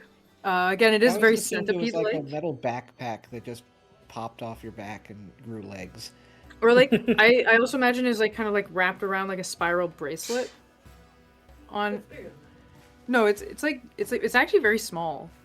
The thing, it's not that big at all. And then so it's gonna like pop, like put it on the ground, and it'll just kind of like and then start walking around in a very like specific like insect-like movements. And this will be like, this is my skill. I am very good at making gadgets and machinery. Are you aware of these things here? It is a nice trick, but he kind of takes the spear in his hand. Shall we have a contest about which weapon is stronger? Yes, we shall. Right, It's gonna be in the force cannon. yeah. Yeah, you accidentally set it to the shield setting.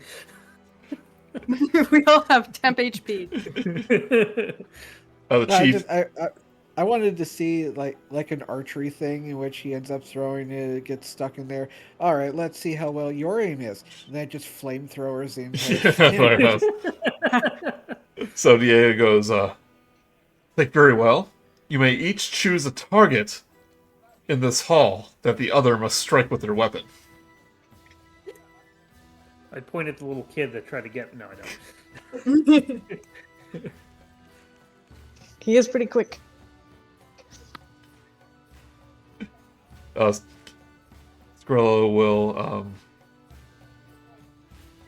kind of smirk, and he'll point to one of the cloves of garlic that's hanging from the ceiling. A very small, tiny object. He goes, A clove of garlic or a bulb of garlic? I don't. 'Cause one is smaller than the other. Oh, bulb, I guess. I was just thinking, Yeah. whatever. There could be okay, one gotcha. but that's still pretty small.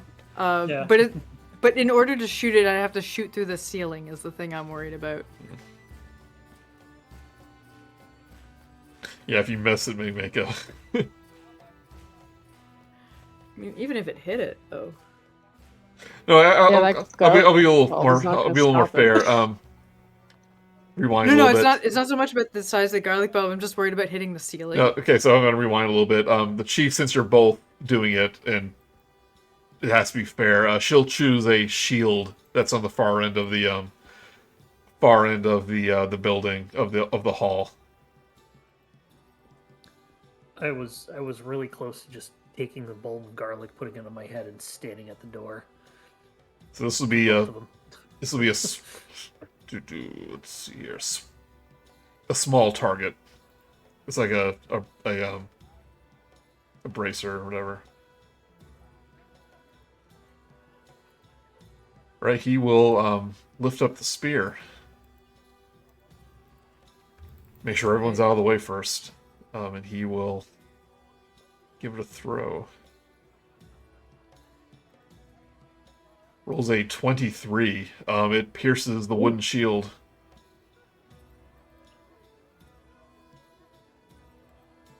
Everyone cheers. Everyone cheers and claps. He goes, "Let's see what your Including little clockwork mechanism can do." Alright, so instead of aiming, the thing kind of like fusing up, and so I'm rolling. Okay, 15 to hit. Yeah. Since this is the force cannon, it does hit, and it just explodes the entire, like, the shield. It makes like a blast mark around it, and everyone's like stunned for a minute, but then they cheer, and you can make your persuasion roll with advantage since you proved yourself. So Minerva will bow. He split arrow in twain. And try 16. charisma. Again, one higher than his. People are impressed by this machine. Yeah. At least two things that you have killed with it is flame arm guy, whose name I forget, and at least one of the wives. Oh yeah. He's looking I think you might have frustrated. killed two of them. We call it the Widower Maker. And for the final trial, the deeds of what will become. And Scorial steps forward to the hearth, plunges his fist right into it, and withdraws its bearing and burning. Sorry, it withdraws it, bearing a burning fiery coal, which he thrusts into the air above his head. When my sister returns and ascends to chiefdom, he snarls across the crowd, I will become her strongest weapon, defending her, our people, and our home for all who would harm it.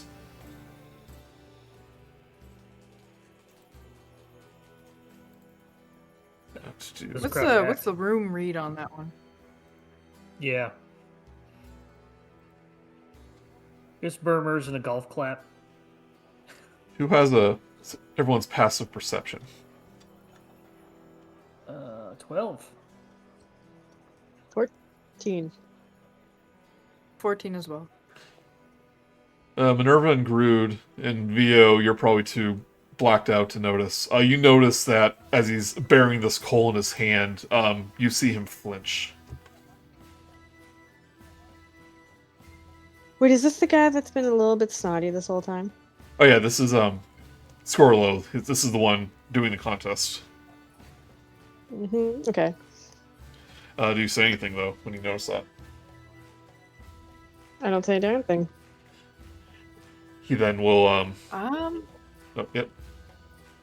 I guess she'd be like, so, like, if she's like, isn't that hot in your hand? Kind of grimaces his teeth a little bit. He goes, "The heat does not bother me," and he kind of grips the coal. And you can tell it's like burning his hand, and he throws it into the fire. He goes, "What of your deeds of the future?" Arkundax will stand up and push his way forward.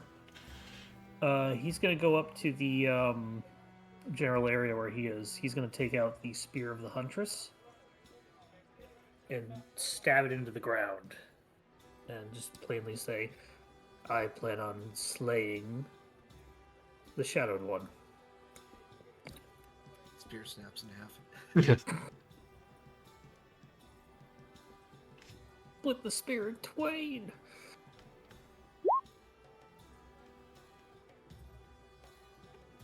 Right, give me a simple declaration, but one that people definitely want to see. Give me a. I'm doing it with the spear that they their spear, and I'm doing that to kind of like inspire them.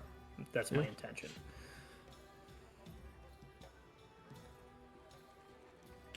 Right, give me a persuasion check, or a persuasion roll. Can I But get he, with advantage for the spear? That's what I'm kind of going for. It's okay if you don't. I'm double checking to see if that does anything. I don't think it does though. But he gets disadvantage. It's up to you, Joey. But he gets disadvantage on his because he Okay. because he pointed out his weakness. 25. That's probably gonna be enough. Just upon seeing the relic and hearing that you're gonna kill Strahd, that's enough for people to start cheering, and they raise their meads, and as they kind of pass by you to offer you congratulations, they kind of take a swig of mead and like spit it into the hearth, causing it to flare up, and the horn is yours. It is a horn of silent alarm, which I believe is a item, like a normal item. Common? It's from Xanathar's Yes, guide. it is common. So this horn has 4 charges, regains it daily, blah blah. You can blow the horn while expending 1 charge. Creature of your choice hears the horn's blare, providing they were within 600 feet. No other creature hears the horn. Or at least that's the 2024 version. Yep, that's basically the same thing. And everyone's congratulating you. It's like, good. And like, Diego goes, "The prize pool is yours, outsider." And he offered one of you the horn. I'll add it to the party inventory in the meantime, but Arkundax will also give our challenger whatever culturally would be a hearty handshake equivalent. He stares into your eyes, Arcun, Longingly. longingly, saying, "Oh, I wish I were you." But he takes your hand and just squeezes as hard as he can. I just let him. I don't Yep. squeeze back. I want him to have that. I want him to have that. He then turns and storms out of the longhouse. I'm going to take 1d4 points of damage. Okay. For that. Grude's gonna like huddle up the people who are mostly sober. Be like, Hey, does that guy give you bad vibes? Are you speaking to the party or to the? Like, yeah, our party, not like Okay. it's party members. Does have a bit of chip Think on his he's- shoulder. Irina Is says. it classic story? I don't know. Maybe got usurped by his sister, and he wanted to be the chief, or now he's upset about it. Esmeralda goes, "No, you hear his story? He loves his sister. It's going to become his big weapon to kill things, like, monsters and stuff. Sweet. Yeah. Sweet, in a monster hunting kind of way. Yeah. Yeah, I'm just, yeah. I'll think about it. Never mind. So, as the bonfire and the hearth settles into a glowing embers and the villagers' laughter fades into quiet conversation, a sudden chill sweeps through the longhouse. The flames flicker and dim as a figure takes form amidst the smoke. A raven, its feathers shimmering beneath the firelight. The smoky raven flutters silently through the air, alighting atop the table beside Chief Diego. Its head tilts, its eyes glinting like drops of obsidian as it regards the room. Then, with a voice like the rumbling of distant thunder, speaks. "The hour is at hand. Bring them to me." Its message delivered, the raven dissolves into swirling mist. And Chief Diego informs you that Elder Barubas, keeper of the Shrine of the Rosanna, wishes your audience. That's where we're going to take a break. Ooh,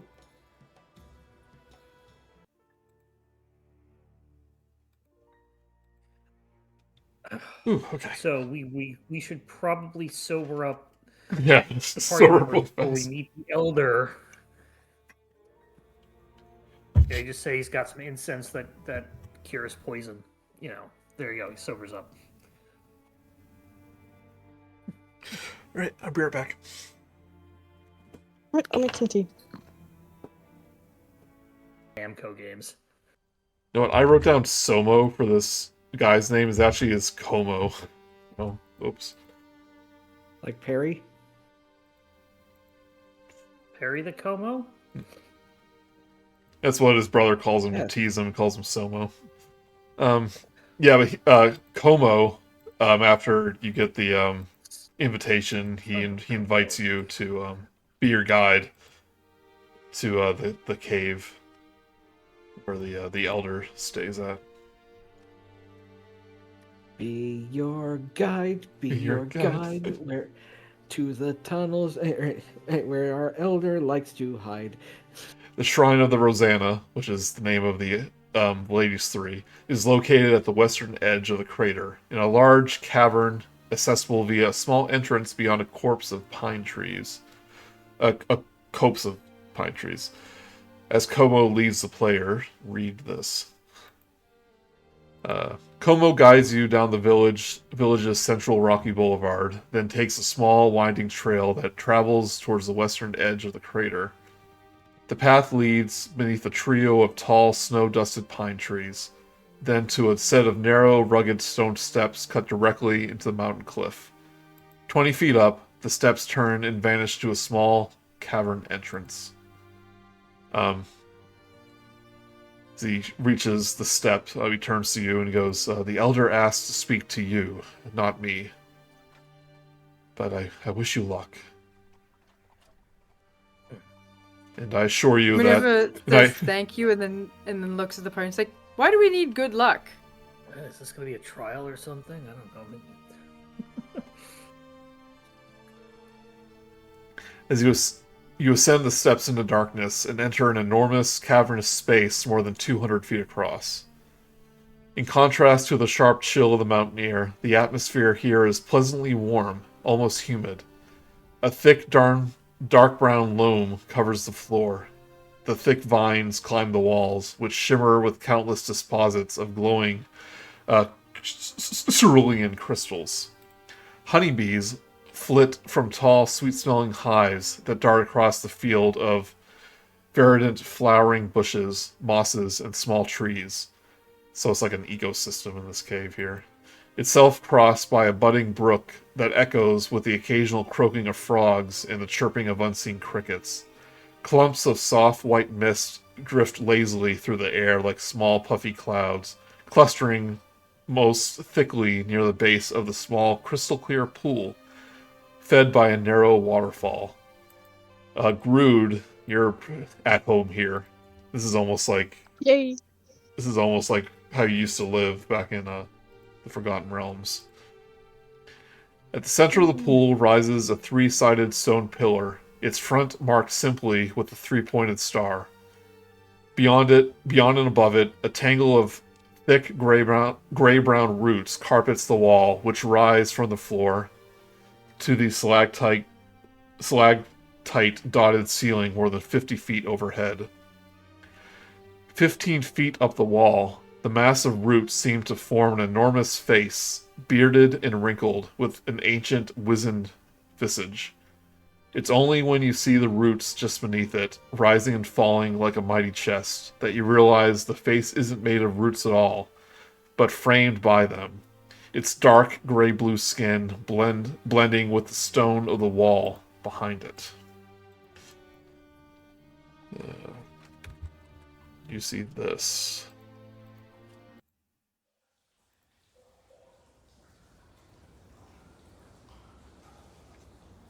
The face's Okay, eyes so the open. tree is an elder god.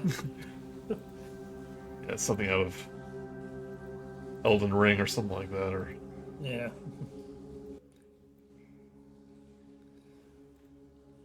the face's eyes open, revealing glinting emerald eyes, and an ancient, resonant voice spills forth from its bearded lips. The speaker spoke true then, it rasped. You have come at last. We were expected. You were foretold. I am Berublis. Rubus, elder of this village. And speaker for the Fanes.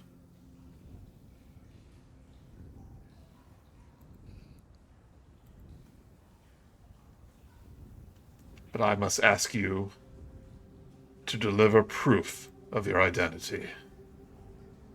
And to present the signs, the secrets of blood, and the sun's sigil.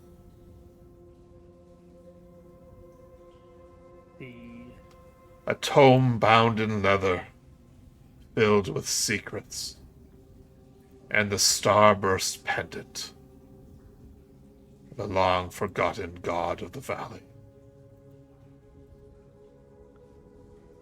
Oh, I think he means the book. Oh, you sobered up quickly. Seeing that face, who wouldn't? But to get rid of poison, all you need is minor restoration. That's fair. Well, if we think it's the book, go ahead and take that out. Also the pendant, I think.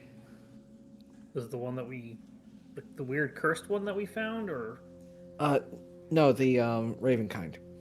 Oh, I always Which think it's a pendant feather, is it? but yeah, holy symbol of Ravenkind. Yeah. Which, Take that out. yeah, you know, have Arkundax. Yeah, I got it. I present it. I have Then made the an book. oath to never share my secrets until the signs have been presented to me.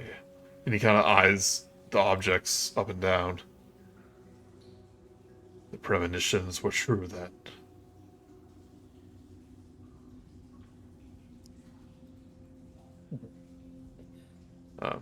He lets out a sigh of relief. And he says, you may ask your questions about the Fanes.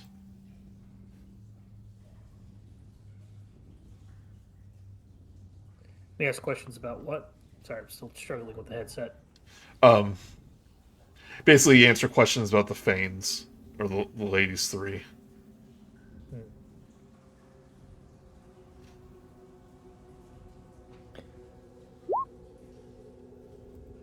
Or about myself.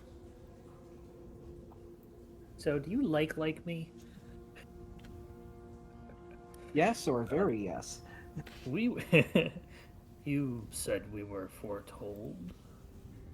Foretold by whom or by what?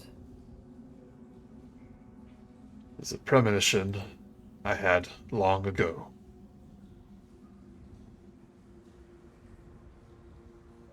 What A does a silver dragon, an elf of a faraway land, a gentle giant, an inventor, several humans and an elf that will bring about the end of darkness.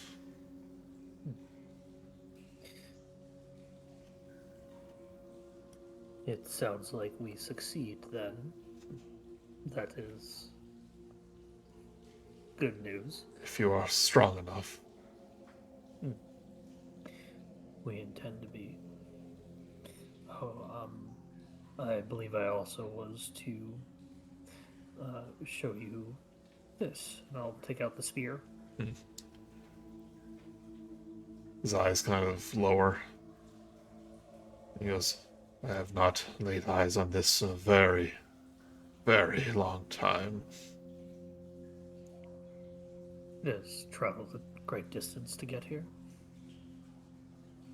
Are you returning it to us? I can. Unless you feel it would be beneficial to our fulfilling our destiny. I believe it will. If you do, Then I... Go ahead. saying if you are successful in the mission I am about to give you, I can restore it for you. Very well. Turn back to the party. Did any of you have questions needing answers? Irina will step forward and just ask, like, if I may ask, what are you?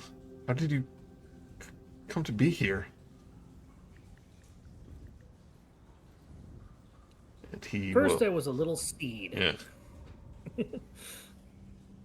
He goes, it's like, are you a part of the mountain or the roots? He, like a low rumble of, almost like a laugh, he goes, little one, I am a giant. And like your friends here, I was a visitor to Barovia long, long time ago. I was young and arrogant. I hoped to prove my skills against the being known as the Seeker of the Ladies 3. A being of fey and divinity, who dwelled amidst the valley. I challenged her to a competition of foresight, and when I lost, I was surprised when she offered to teach me to read the threads of fate, although I never approached her mastery. Her tutelage unlocked an awareness that I and my people have never thought possible. I settled here in the Baratok Mountains, upon Mount Gacchus, though I was disturbed when Cavan's conquest and King Dastron's subsequent invasion laid waste to many of the ladies' holy places. A prolific vision reassured me that one day my patron and mentor, would return to a rightful power. I'm going to retcon a little bit. It's more that the vision was about this, not necessarily Strahd. Okay. When a group, because I just misremembered, when a group of mortals bearing the secrets of blood and the sun's sigil would come to me seeking to restore the lady's glory. So the vision he saw was not of defeating Strahd, but restoring the lady's 3 power. So that's my bad. That's good.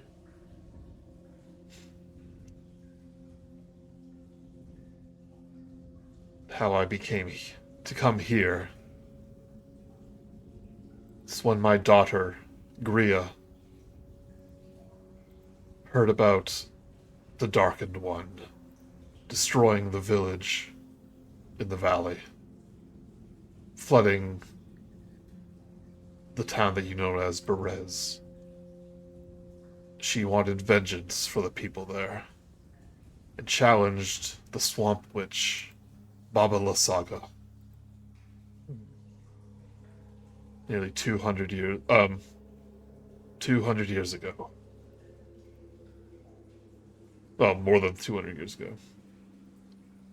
It was the last I saw of my daughter.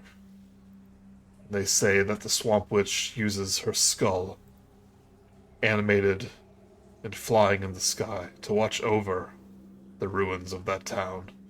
And in my anger, I confronted the witch.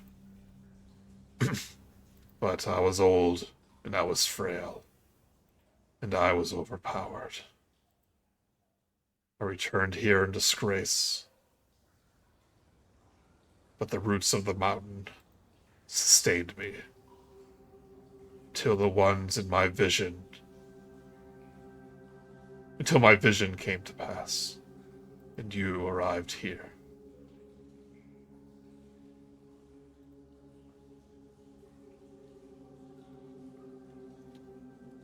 And that is where we are now. I believe that now is the moment where my visions will come to pass, and those within it will restore the fanes of the Lady 3 and free them. The lazy 3. The ladies 3. Hey, it's like me. Yeah, they haven't been doing anything for like hundreds of years. They're so lazy. and free them from the Shadowed One's corruption.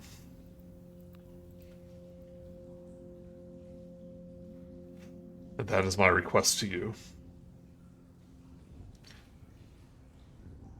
I do not know how to restore the Fanes. But I believe that the answers lie within the Temple of Ambers.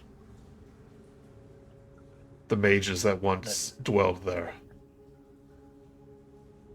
have records of such things. And you think we can release them before we go after Strahd himself?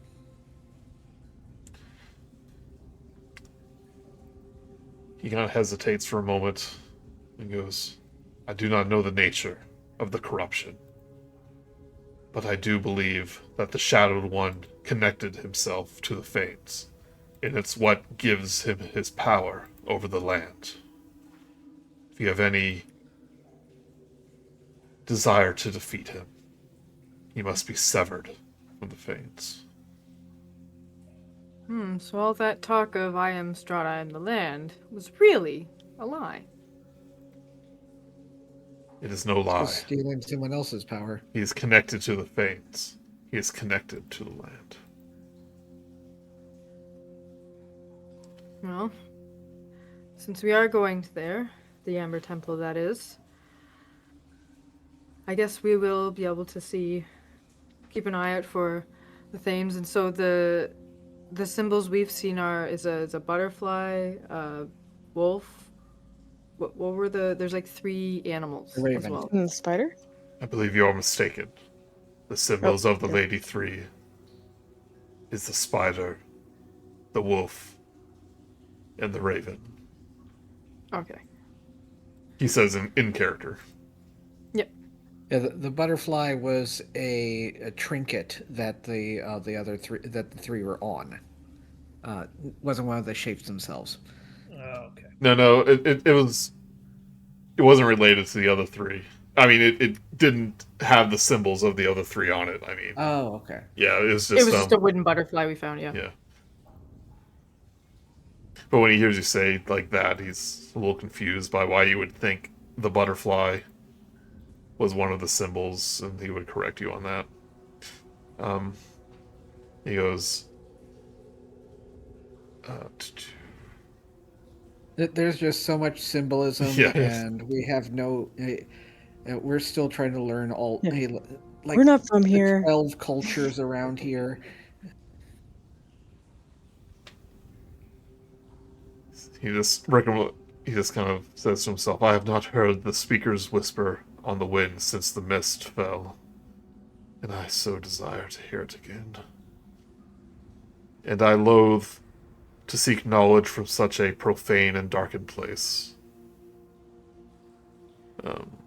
But the long-dead mages of the Amber Temple may have crafted or documented rituals capable of contacting the Lady's remnants. The vestiges of ancient beings dwell within the temple's walls, and countless secrets lay buried within the temple's depths. Should you delve its hidden tomes, you may well find the means to gather the Lady's spirits and commune with them, as I once did long ago." So it's not that even he knows it's there, he hopes it's there. Oh well. Yeah. Because yeah, I It guess doesn't that's gonna seem like answer my anybody knows like details on the inside of the place. Yeah. Because that was going to answer the question I was going to ask is, what do you know about the Amber Temple? But it's a place that all the ambers, essentially, the mages were crafting this material to create power, it seems like. That's something to do with those evil things in the Amber Shards. Definitely. Maybe, asked maybe you about should pull out the you should pull out the Amber Shard and see if it knows anything about the voice in there. Yeah, but do you know Well, why you can this lash out speaks at to you. me? Oh, what do you say?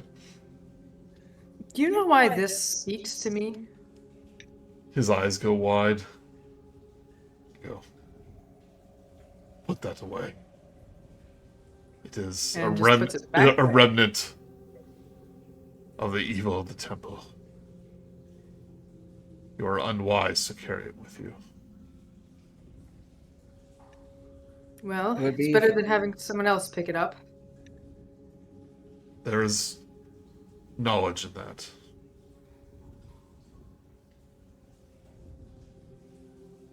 But you can see he's kind of becoming... I haven't been, like... In my speech, I haven't been, like... I'm emphasizing enough, but his words are, like, labored, and he's really breathy. Like, this is exhausting him to speak this The long. most he's ever talked in the Yeah. past 20 years. Well, he's also just barely being kept alive by, like, essentially the life force of the mountain. Yeah, pretty I mean, much. that too. As an introvert, I can fully understand how exhausting it is. But he goes, I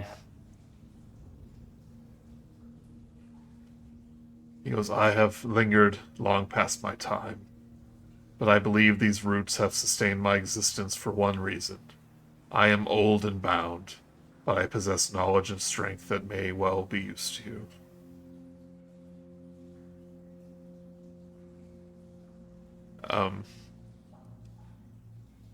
And he saying, if you agree, I can offer you a boon. For I seek a symbol of the Seeker upon you.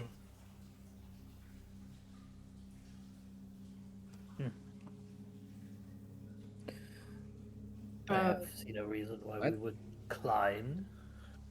I agree. Yeah, good idea. Irina goes, symbol of the Seeker? Something to do with ravens?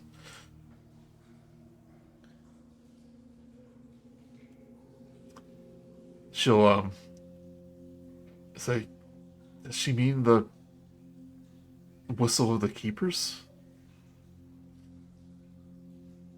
Pull that out. Forget where we had it. It's somewhere. I sense the Seeker's blessing upon that. It's in the trinket. party inventory scroll case. Yeah. We have it. his eyes kind of gesture down to the pedestal in the middle of the pool.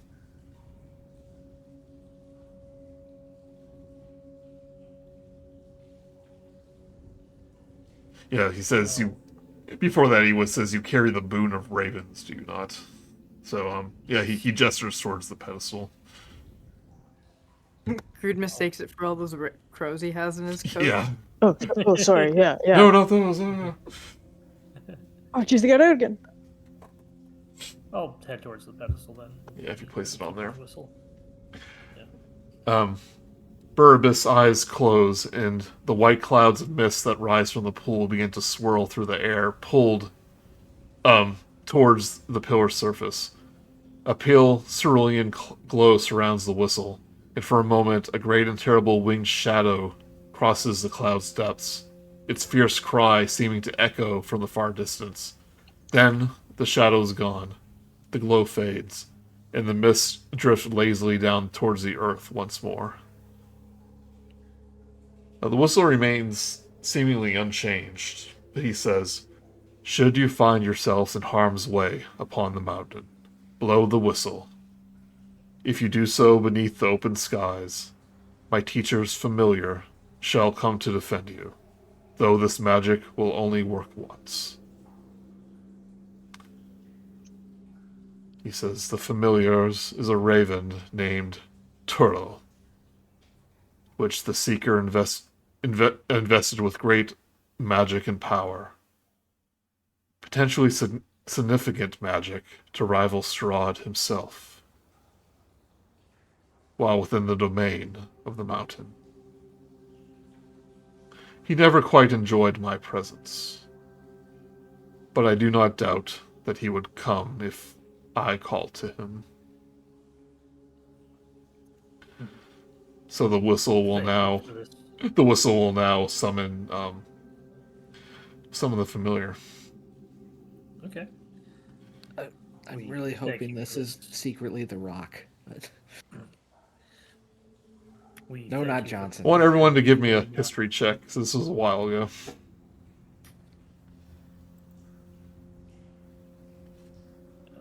Almost that 20. 11. Whoever wishes to, anyway. 14. Man, I should do insight rolls more. I have a +7. VO, you've heard this name before. When Grude spoke with the Raven, when he was mourning the death of the dire elk, he said his name was Turtle. The dire elf? Elk. Elk. Then we protected the right, Baba's yeah. Saga's, And grab the parts from. Yeah, there was a witch trying to get it for parts. Yeah, with Baba's apprentice, yeah. Oh, I think we've met that before. Next to the big elk. You know the big elk. He kind of raises an eyebrow to that. Really run into one. He kind of raises the eyebrow to that. But then his eyes kind of grow heavy. And he goes, "Forgive me.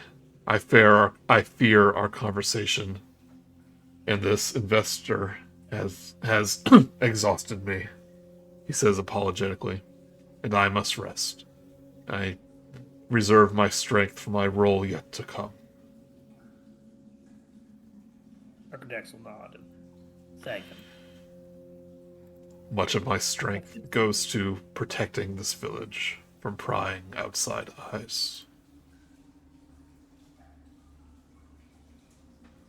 That is very much appreciated right now. Thank you. So if you were wondering what magic was protecting this place.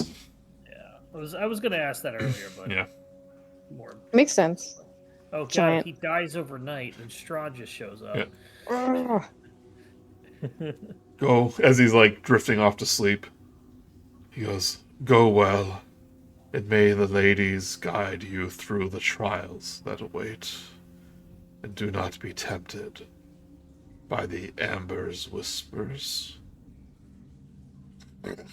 He just begins snoring violently. It echoes throughout the cavern.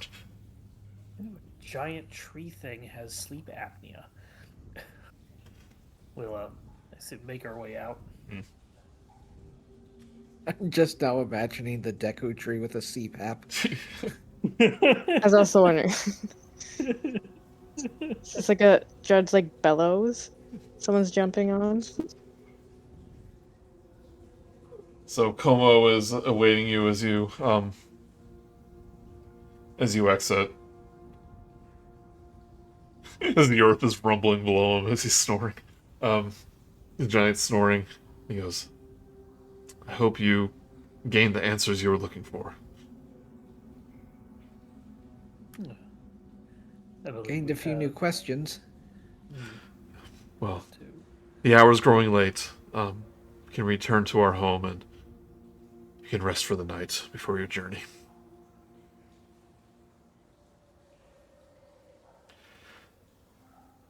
So you all return to the longhouse where people are cleaning up the mess. That we made. But you made. But your bedrolls are Most of that prepared by can. the hearth. You all gain the benefits of a long rest. That means Vio, you can roll one of your hit die plus your con save and regain that amount of hit points. As you have another free night to recover from Strahd's bite. Alright, one hit die. One hit die plus your con modifier. And you can regain your max hit points by that amount. Woo! 6. Not bad. Having Grude, and you can gleam your wheel and woe. So roll me Yay! roll me any type of dice, a d6. Oh, 100. Okay, even.